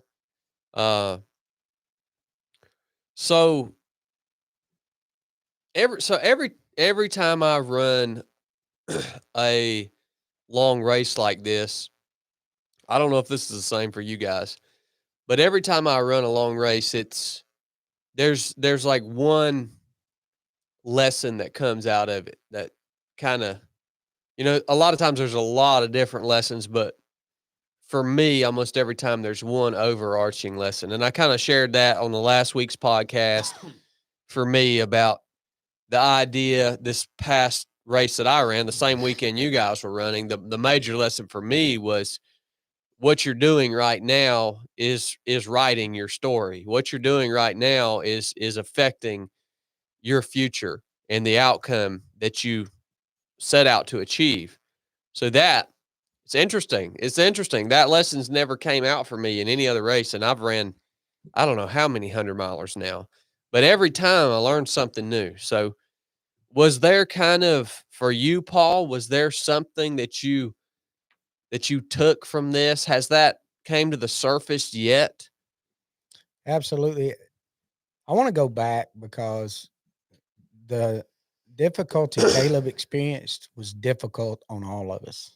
Oh yeah, I'm sure. That was the low point for all of us. John's only struggles were a little bit of distress in his gut and then having to run slow. Like it was harder for John to run slow. Like he probably could have run that whole race at 10:30. Like he could have done the 7 and 3 at 10:30 and 16 more easily than he could do what he was doing to pace and keep me healthy. Yeah, we see that on the ROP course all the time. So John, that was his great sacrifice. And man, I think Caleb and I both would say, he took all the stress of pacing off of us and made us be able to just focus on what we needed to do. But y'all been together for a long time, and then all of a sudden you lose a team member. And that was so hard. Like I said, we set the stage for that ahead of time. We knew what we were going to do. Caleb had already told us to leave him. And John was like, "No, man, we still got some gap here. We still got," because we had run our fast enough early on, and this was 73 miles in. We still were well ahead of the game. And so we tried to just let Caleb kind of set the pace. And like Caleb said, that one part of his leg, you could tell he'd run and then just have to step off into the grass. I mean, it was not just, "Oh, I can't run." It was excruciating for him. And I know that. And so my takeaway, I want to tell a story Caleb and I went through, and this is just my perspective. Caleb and I didn't even talk about him dropping and what that meant for us and how we felt about it until Tuesday after the race. And we still haven't processed all of it together. But Caleb had Crohn's, was diagnosed with Crohn's when he turned 15. That summer, he got his wisdom teeth cut out, and he kept having stomach issues. Every 8 to 10 days, he'd start cyclically vomiting and not be able to get anything out. And with Crohn's, they usually say you have diarrhea and things like that. And he never had that. So the diagnosis kept coming back, and we got into, they did an endoscopy and gave us all these solutions with steroids and all this bull crap. And it got so frustrating. He went from 120 something pounds, strong muscles, playing baseball, lifting, doing what we do in my basement to walking by me looking like an Ethiopian that we need to feed.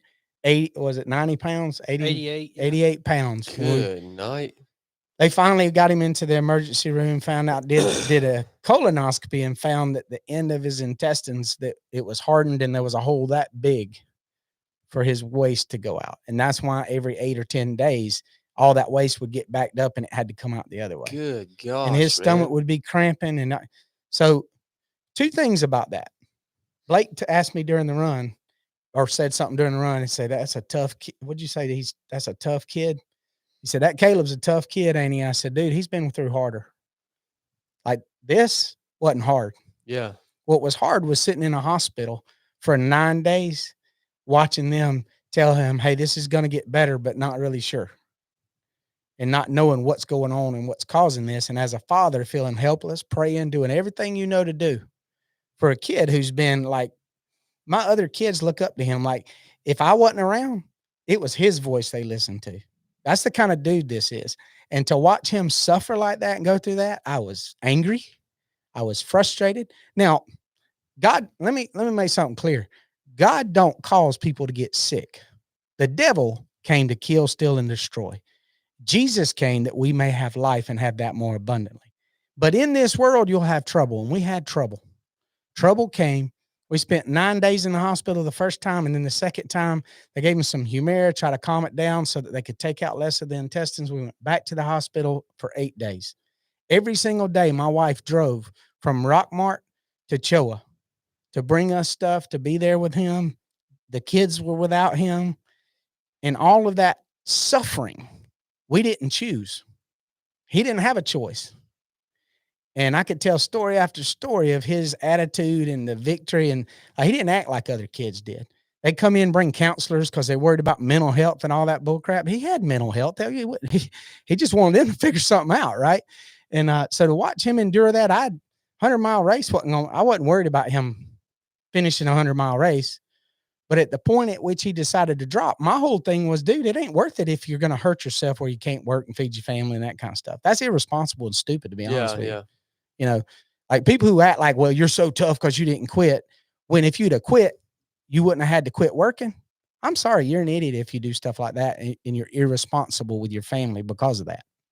So that's the conversation we had.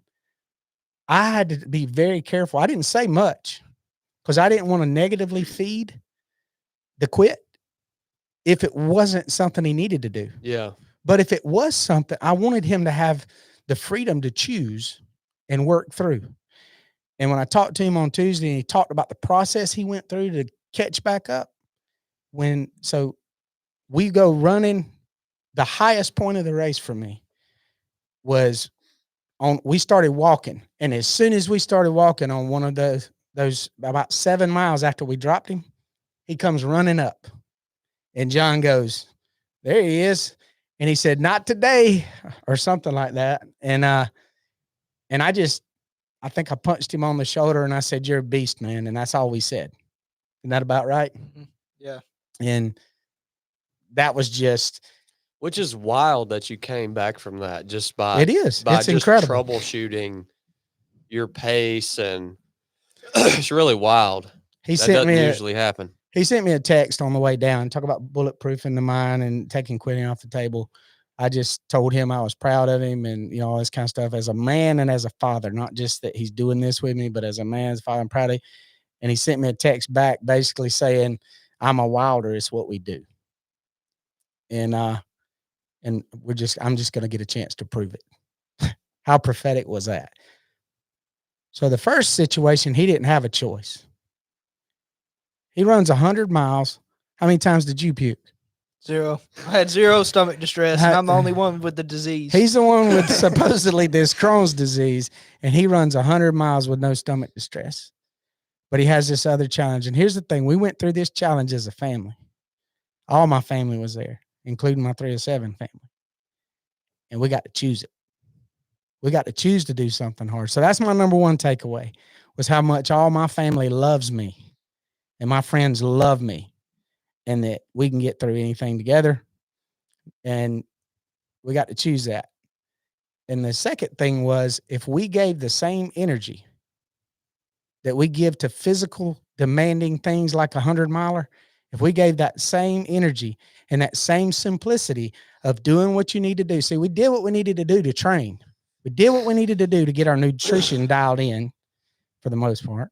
We do what we need to do to buy Hoist so that we can stay hydrated. We do all those things we need to do physically to prepare to finish the race. What's that going to look like for me to have the same level of commitment and obedience spiritually? Mm-hmm. If we talk about being, I always say we are a spirit. We have a soul, our mind, will, and emotions, and we live in a body. Spirit led, soul fed, body dead, best life ahead. Best is becoming yourself so you can benefit others, executing around what your mission is, strategically stewarding the gifts and talents God gave you, and being trustworthy and dependable. The reason I didn't want to quit that race is because I want to be faithful. Faithful people finish. Faithful people take their talents that God gives them and make more with it, not less. Faithful people finish what they start, and they're trustworthy. When you say you're going to do something, you do it. Caleb said he was going to start the race and do it with me, and he did, and he finished it with me. And so my biggest takeaway, I guess, was it really didn't turn out to be for me as hard as I thought it would be. If I'd have run a little faster, puked a little less, it probably would have been harder. But the reality is, it challenged me with, if you're man enough to do a 100-mile race and it turns out that you could execute and be successful at that, why aren't you executing at that level in your spiritual life? How do you do your spiritual life at the same level of diligence you prepared in that race? So that's kind of my big takeaway. Yeah. And that's a big takeaway, but it's also a question. I mean, the way you framed it. So, I mean, why is that? Like, why is that you and me and so many people out there, we can do all these things, just like you just said, to be able to accomplish, this physical goal that we've set. But why is it we can't apply the same principles to our spiritual life, or what? Not that we can't. Why Right. don't we? Yeah, I think a You big know? part of that is that in our physical fitness, we can see how it works. We can see if I do these things, I see how that translates, and I know at least likely where that will lead me. And you have a lot more control of it over it versus following Jesus. You have control over your actions, but you don't know like the results it's going to yield. You don't know where it's going to lead you. You don't have Yeah. the end goal in mind.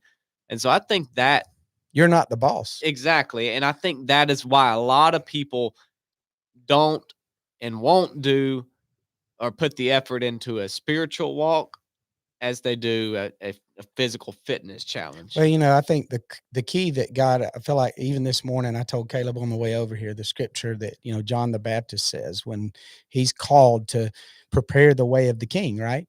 And then Jesus is there and his disciples are like, no, what are we going to do? He said, I must decrease. Yeah. That he may increase. And so the spirit led, soul fed, body dead, it doesn't mean my body is dead. It means my flesh is crucified. Yeah. I'm crucified with Christ. I'm putting off the old man and putting on the new. And it's you can't do that you can't do it on your own. You have to have the Holy Spirit helping you do that. And you have to submit, but you still have to be a doer, right? You still have to just do some things. So it's a brew of obedience mixed with just giftedness that God gives, the grace of God. We're saying by grace through faith, and that grace is a gift. Mm-hmm. And so all of those things confuse us. I think we wind up confusing the issue. And that's at mile 35 when I'm on my hands and knees. The thoughts that were trying to come in and distract me were thoughts of, this is embarrassing. You're on your hands and knees in front of your kids. Blake's taking pictures of you. You know, Chad's making fun of you on a podcast. You know, there's just so all of this stuff, you know, this me, it's all me centered. But when I'm goal centered, then it simplifies. Yeah. And when I was able to simplify it, it doesn't matter how I feel right now because I've got to find a way because there's quitting's already off the table. And in life, you know, in a spiritual walk, and not just spirit, like for spiritual walk to me, it's being right now, my spiritual walk is a natural walk on this earth as a husband, as a father, as a grandfather, as a friend, as a church leader, as a principle, as a everything that I do, I'm supposed to do it heartily as unto the Lord. But how much time do I waste on things? Like I got up early enough to go run and get those runs in where I could still have time to do the things I need to do for my family. Do I do the same thing about the core fundamental things that you have to do to have a relationship with God? Do I make enough time to enjoy reading his word? Do I make enough time to enjoy worshiping and praising his name and honoring him with my lips? Do I make enough time to submit to him in prayer and to pray prayers and supplications, but also just to pray the will of God?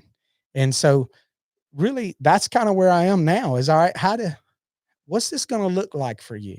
And just like I thought about that other, I believe the key is to have faith that if God wants you to do something, he'll show you. And if you just do it, he'll show you some more. And then you just do that and he'll show you some more. And that was the beautiful thing of watching Caleb execute around all of this. I thought this race was going to be about me. They were running this race for me and all that kind of stuff. But the most beautiful thing that came out of this race was watching my 24-year-old son execute. And he told me stories about how the scriptures that Krista sent. Watching my baby just crew him during this race and see them invest in one another and see what that poured into Timothy so that Timothy's, you know, motivated. I did a bike ride with him today and he went and ran 12 miles at Berry and he's an excellent runner already. And he ran part of the race with us and just the engagement of my whole family. That is not just physical. This 100-miler was not just a physical event. It was a soulish event. I had to overcome with my mind, will, and emotions. And it was a spiritual event because we chose, John, Caleb, and I chose to honor God at every moment of what we were doing in this race. So that's, I think sometimes we over spiritualize things that are natural. And then sometimes we under spiritualize things that are supernatural. Sometimes just working hard and doing what you're supposed to do is supernatural because too many people aren't naturally executing around that. And when you do, you're doing something that's a little bit different. Yeah, I agree 100%, man. Yeah, I mean, to me, that's a healthy perspective shift when you can take that idea of what you spent the time on doing to prepare and to execute this, and then turning that around, flipping it around and asking yourself, well, where am I not doing or applying these same principles and this same amount of effort and this same amount of time to what is really important, my spiritual life. And yeah, when I ask myself what's the answer to that for me, the longer I am being led by Christ, I also realize that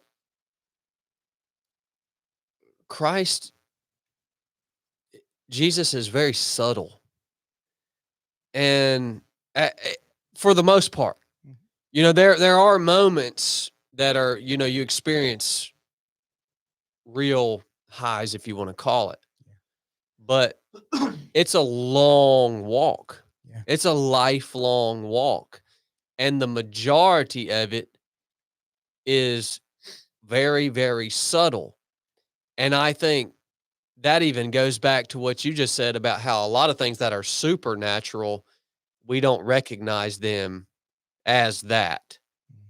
And I think that's a lot of the reason why I neglect things that I don't apply the same efforts a lot of times that I would apply to finish a 250-mile race. I don't apply the same effort into walking or serving Christ well, right? Bean told me something on our race that kind of stuck with me along these same lines. He said, he was talking about mine and Brooke's relationship, and he said, nurture your wife's faith. Like, really spend time with her, nurturing her faith.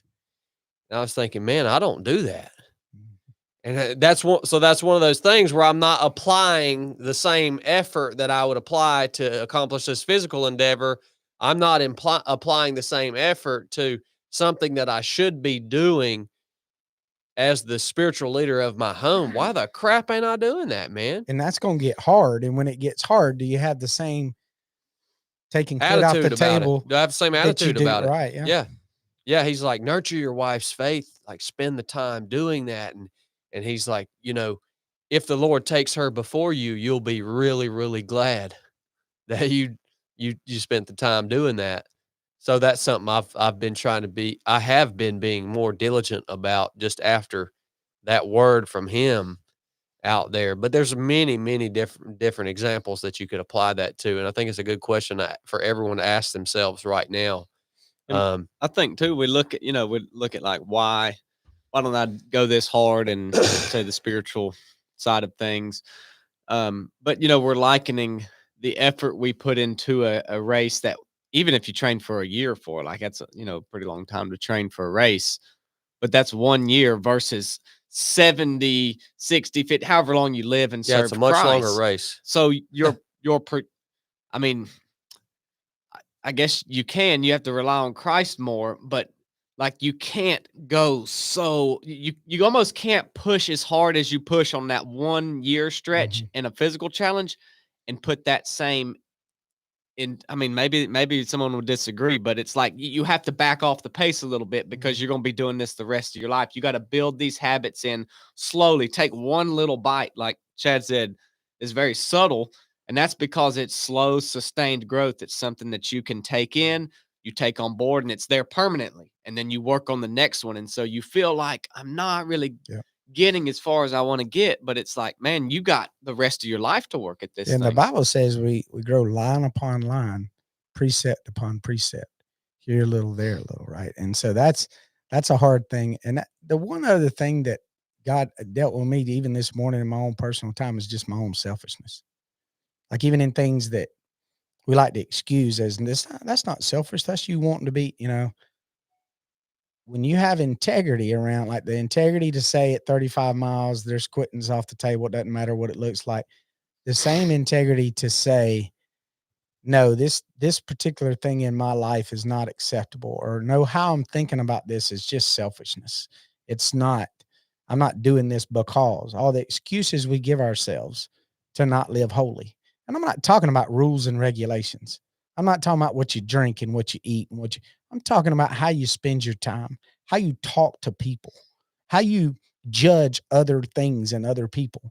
What kind of things worry you and give you anxiety when you're clearly told that that's sin? We make excuses and we act like, oh, you're being radical by thinking that way. Well, I'm called to be who Jesus called me to be and called to change how I think. Romans 12:1-2 says, I beseech you, therefore, brethren, by the mercies of God, you present your bodies a living sacrifice. So there's an implication of life, but there's also an implication of death, because a sacrifice is death. So to die to self, and you've been talking about this a lot, Chad, if you don't die to yourself, and that's why this race is such a great place of that. You die to your flesh and die to yourself over and over and over again. That's easy compared to dying to your flesh on a daily basis in things that are more important and eternal and spiritual. And, I don't have the answer all at once, but the answer is in there. And if we renew our mind to that, I believe with all my heart, God shows us how. I think that's where there's a certain level of success and effectiveness I've experienced. I have the best marriage in the world. I have 4 wonderful kids. and now a beautiful grandchild and a daughter-in-law that loves Jesus. So God, just line upon line over the years, God's blessed me with so much because of my obedience on one hand. But the moment you start getting prideful and thinking you got it all figured out is the moment pride goes before destruction That's and the so haughty true. spirit before a fall. So staying humble and hungry for obedience. It's what's his name? Eugene Peterson, who wrote The Message, wrote a book called A Long Obedience in the Same Direction. And it's so powerful. And it just talks about this long pathway of welcoming the principles of God into your life on a daily, normal basis. So I think that's the key. Gadwall, did you have any overarching kind of big lesson that came out of this that kind of shifted your perspective or made you look at things different, or that you're going to carry with you? Yeah, so for me it was something I'm going to paraphrase, but that y'all have talked about before, but that I read that was really powerful to me when I read Mere Christianity by C.S. Lewis. And it was when he was talking about how to be a Christian, how to have faith in God, and all these, all the things that go into being a Christian. And he says, do what you think it would look like, and then eventually, basically to paraphrase, you'll be a Christian. He calls it good pretending, right? Yeah, that's Yeah. what I didn't remember what he said, but I just called it fake it till you make it, Yeah. Christianity. Like, it was just like, you just do what you think it would look like, and then eventually it'll come in and you'll be doing what you're supposed to be doing. And so that kind of resonated with, like, all right, for instance, like I was talking about my training.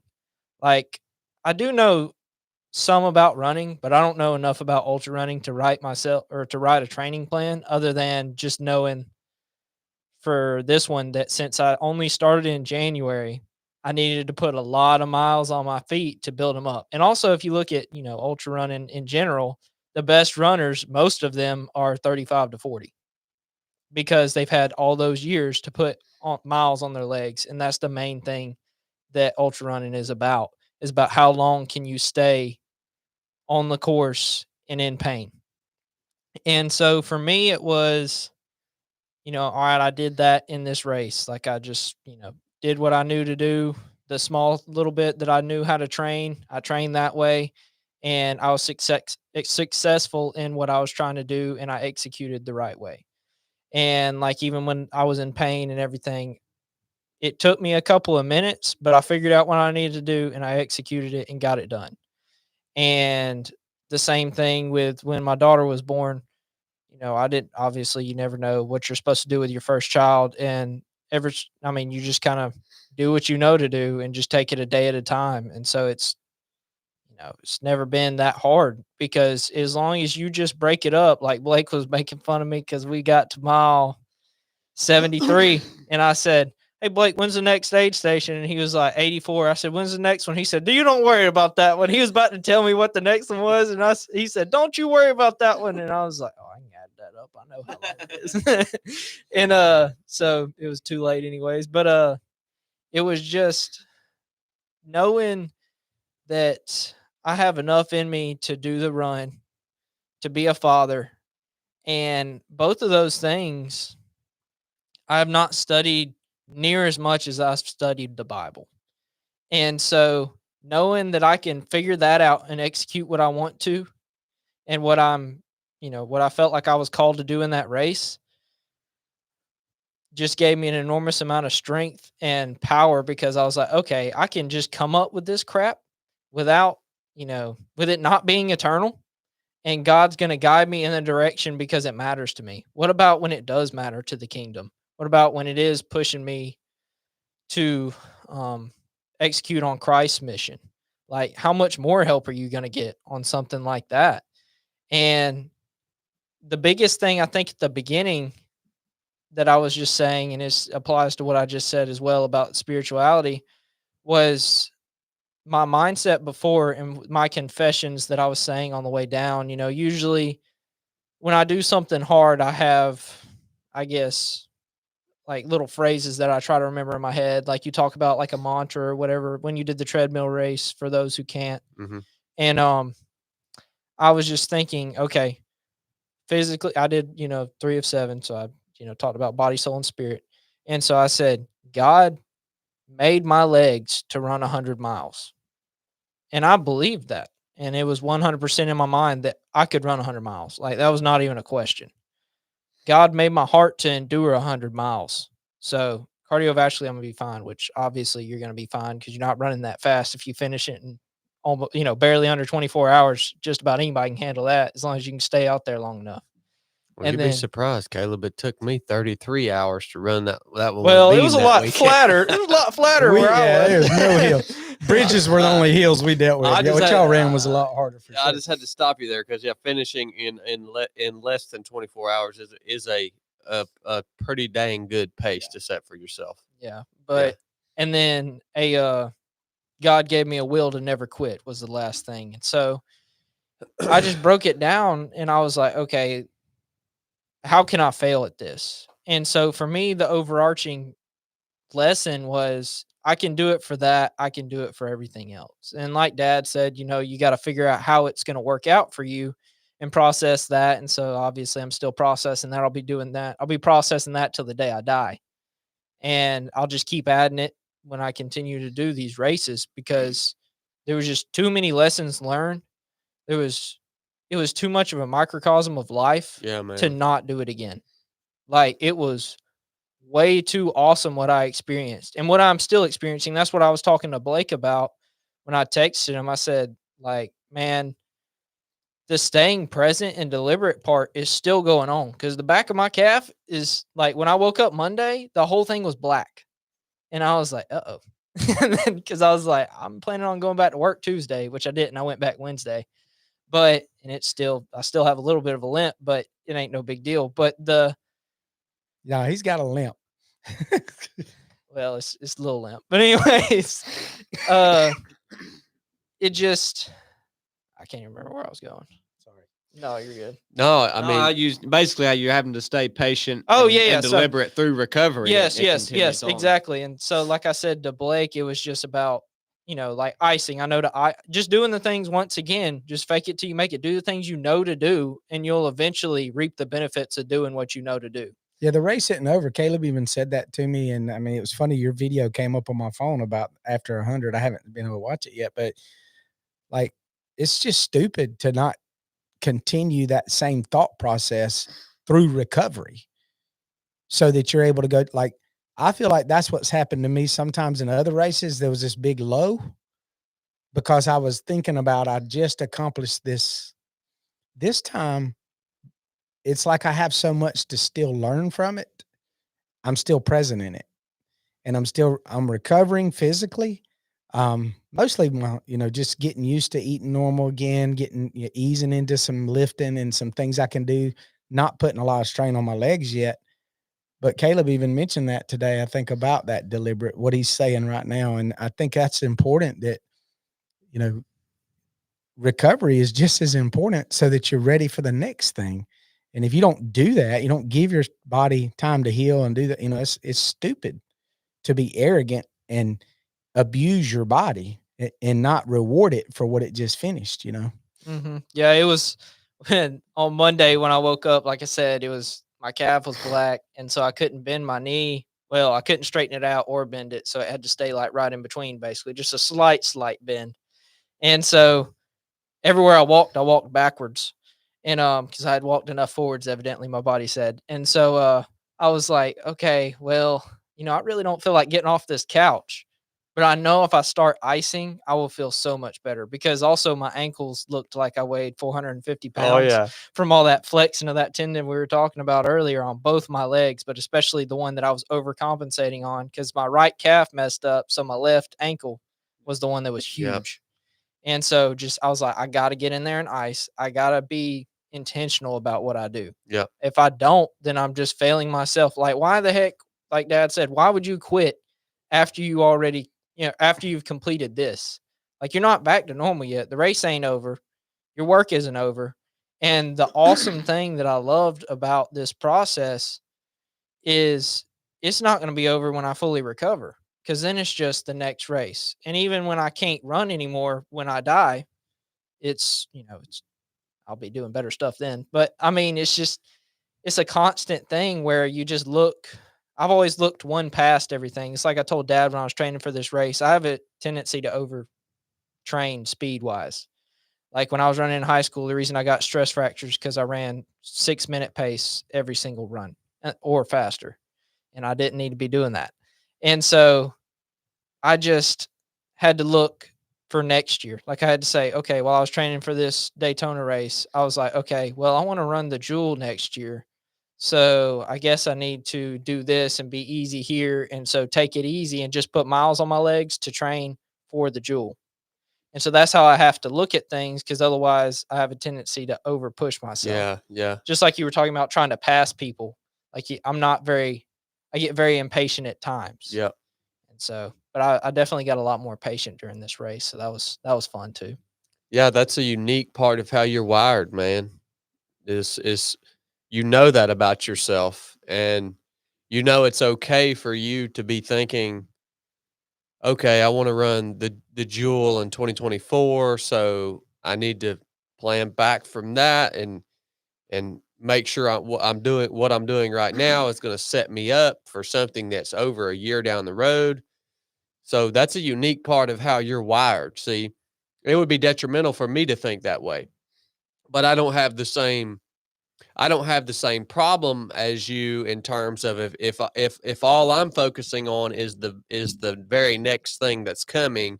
I don't have the problem of overtraining and putting myself in a hole and then destroying everything that's after that, potential for anything that's after that. So it's good that you're aware enough of yourself and the things that you struggle with, and the challenges that you faced uniquely, and you're able to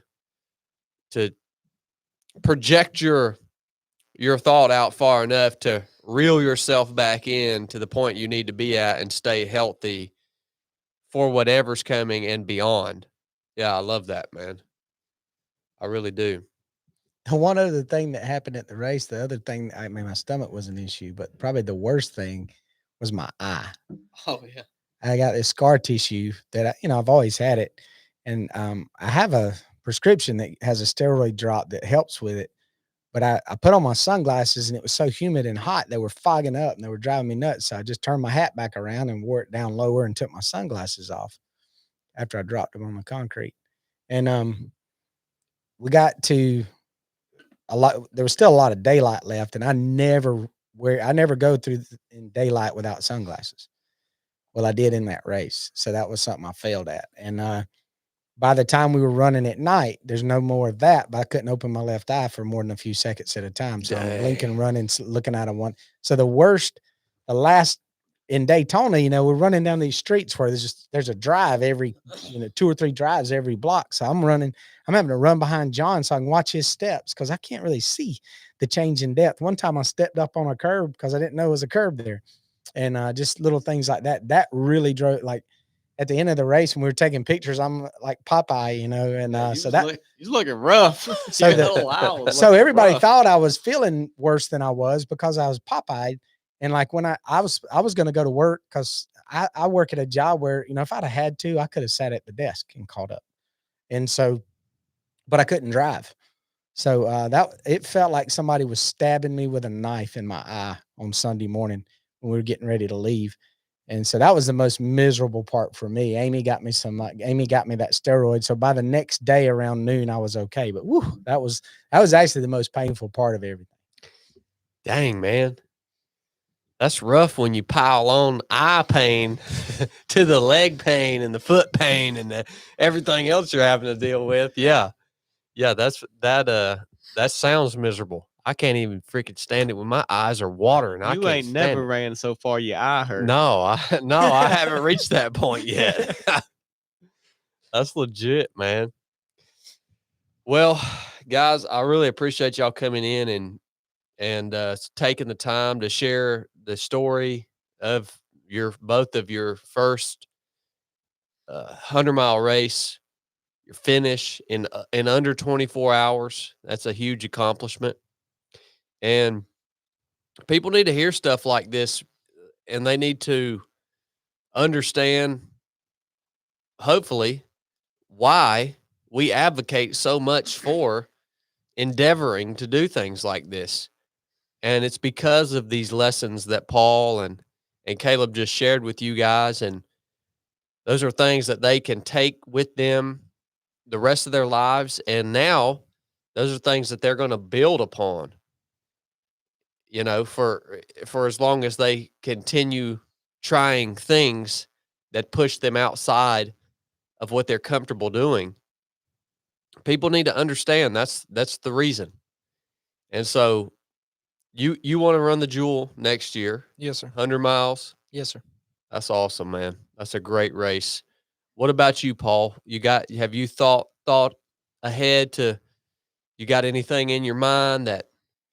Yeah, right now, you know, I can't say how appreciative I am of Caleb because it's made running more purposeful for me. For sure.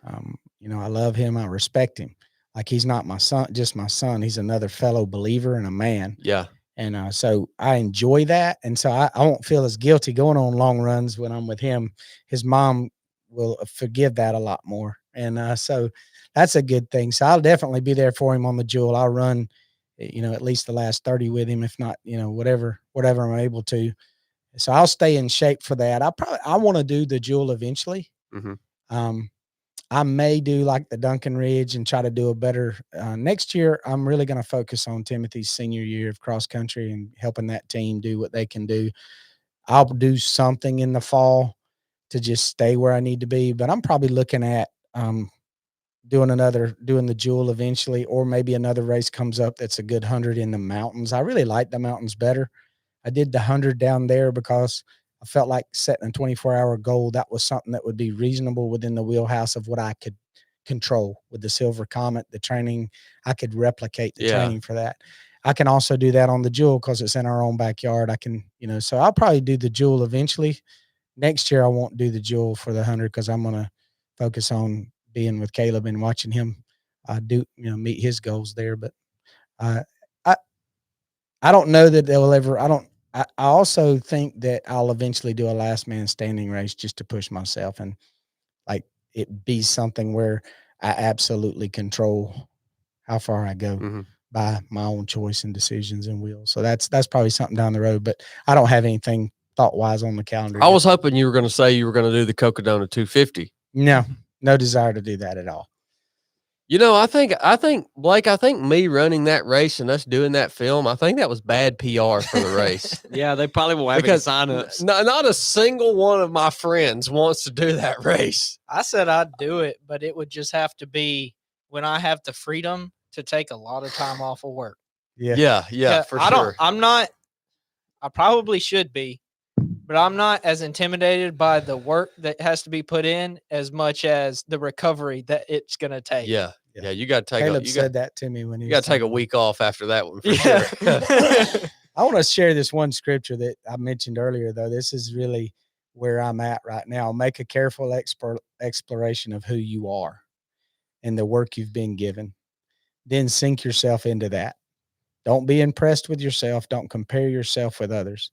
Each of you must take responsibility for doing the creative best you can with your own life. So to me, it's all about finding what that next creative best is for me. And that's in Galatians chapter 6, verses 4-6 in the Message. And, you know, I just want to say thank you to Blake and Chad for having this platform, because it's fed Caleb significantly. It's fed me significantly.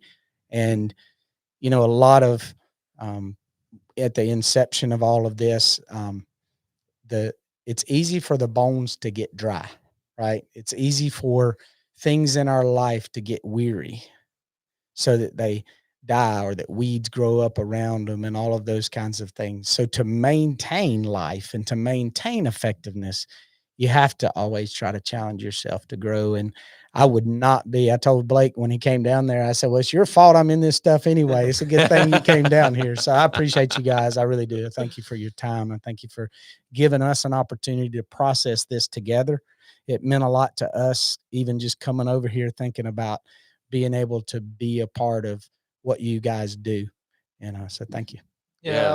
I was going to say the same thing. I mean, when I texted Blake, because Dad told me to text him, about possibly doing the podcast. I said, I don't even care if like y'all have time for the podcast. I just want to have a conversation with you two because y'all have done 100 milers and you've interviewed enough people. Blake's been there for enough interviews that y'all can ask questions that I haven't asked myself. And I know that'll just really invest in me even more than what y'all have already invested.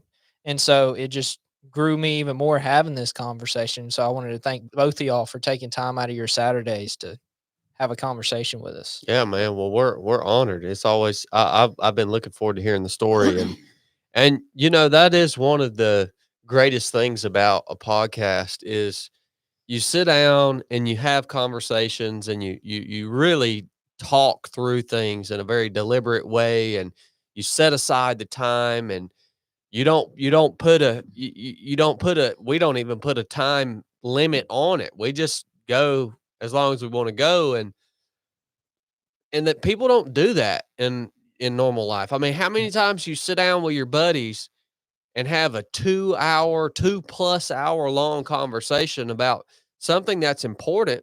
Mhm. I mean, you don't make the time to do that. We do it on runs. Yeah, you do. You get to do it on runs. Yeah, that is a good point. But your average person is like, and you miss so much value because you don't have a good after actions report. You don't make the time to sit down and talk through it. And that's been one of the most valuable things for me personally about the podcast. And yeah, it's come a long way since we were in your basement. Yeah. Wasn't it, Paul? That was fun, wasn't it? With Yeah. a broken mic. Yeah. Paul was one of our first people that we wanted to interview on the 3 of 7 podcast long time ago. Blake and I had bought us a $70 microphone that you just set in the center of the table and everybody sat around it, and you kind of leaned forward when you had something to say, because there was only one microphone. And we drove over to Paul's house. He set aside time. We set aside time. We didn't have anywhere to do a podcast. So Paul was like, oh, yeah, well, I have a basement. So we get down in the basement. We plug this thing up. We get ready for the to sit down and have the talk we wanted to have. And that microphone wouldn't work. Yep. So we just had to shut the whole operation down. That's how it started. That's how it started. That was in the very beginning, man. It's Well, wild. I do want man. to. The one person that's not here, John Hogue, out in California, he took me to the Grand Canyon. Yeah. I met him at the Proving Ground, and I did the Proving Ground mission at a time in my life where I just finished. I'd written a book. I'd done some things. I'd kind of plateaued it to a point, and I kind of made myself. I kind of had to make myself take advantage of that opportunity and humble myself to be led, and that's where I met John. And man, we just hit it off the first night, and just his investment in my life. I can't even understand why somebody would fly from California.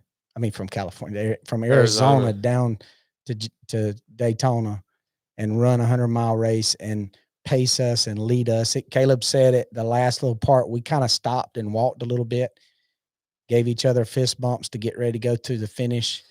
And John was like, we did it, men. And Caleb made the comment to him, you took all the pressure off of us by pacing and leading us through that. And, it's amazing to have that kind of brotherhood and friendship. And so I just want to thank John Hogue and his wife, July, for their investment and, even his 3 children, because he's investing in other people. And I just pray that God returns back to him and to y'all, all that y'all poured into our life, because we've definitely been reaping some benefits. It is really wild. I mean, to me, that's one of the most unique aspects of 3 of 7 project. When you compare it to all the other podcasts, and 3 of 7 project is way more than a podcast, but when you compare it to all the other brands, all the other things that are out there kind of in the same space that we're in, one of, or if not the most unique aspect of what has been done is the real tangible friendships and relationships that have been formed out of this. And I got to see it I got to see it last weekend at the race that I was running, where you've got, a dozen people that have come together to support each other, and these people are coming from all over the country, and they've all been connected by way of 307 Project, and it's like, how on earth, man? We could have never imagined that or forced that, or it's just somehow it's just happened, and it's really, really wild to see it. It really is. Yeah. So, all right. Well, thank you guys for tuning in. I hope you enjoyed the show here. Paul, where can people find you and follow you? I guess they have to go to Rockmart 1572. Are you off of Instagram? Yeah, my wife, they can find my wife, Amy Wilder, on Facebook. What the crud, Paul? Hey, you got to talk your own game. Where I'm can not people into get that your crap. book, man? That's on Amazon. It's Okay. True North, Living and Leading on Purpose. And Donald Paul Wilder, my full name. That's the easiest way to search that and find it. It's still on Amazon. I've got a website, dpwilder.com. They can also get it off of there. But predominantly the easiest, quickest way is to get it off of Amazon. And then, obviously my email, champs4cj@att.net, is one way people have connected with me through 3 of 7 for the devotional I send out and those kinds of things. But I'm not trying to necessarily be off the grid, but I don't really, if I connect. Well, it's all good. You gave me the answers I wanted. There Your you go. website, your book. That's it. You even gave me your email. That's a He almost That's a- gave his address. that's a brave thing. That's what I was thinking when you started That's a saying that. I brave was like, thing, whoa. son. I don't care. I ain't got nothing to hide. But Amy is Amy. That's really the email Amy checks all the time. So I really just put all that pressure That's on her. outstanding. What about you, Caleb? I'm on Instagram, but honestly, I can't remember my handle. I think it's like Caleb Wilder 7 or something. But I mean, usually, with the 3 of 7 community, obviously I go by Gadwall Shoveler. So Good luck finding Caleb, guys. If you want to follow him, good luck. You just got to do your best. yeah, exactly. I don't really do that much entertaining stuff, but I post stuff every now and again. Outstanding, man. All right. Well, thank you guys again for tuning in. And Lord willing, we'll talk to y'all next week. Love y'all. Enough said.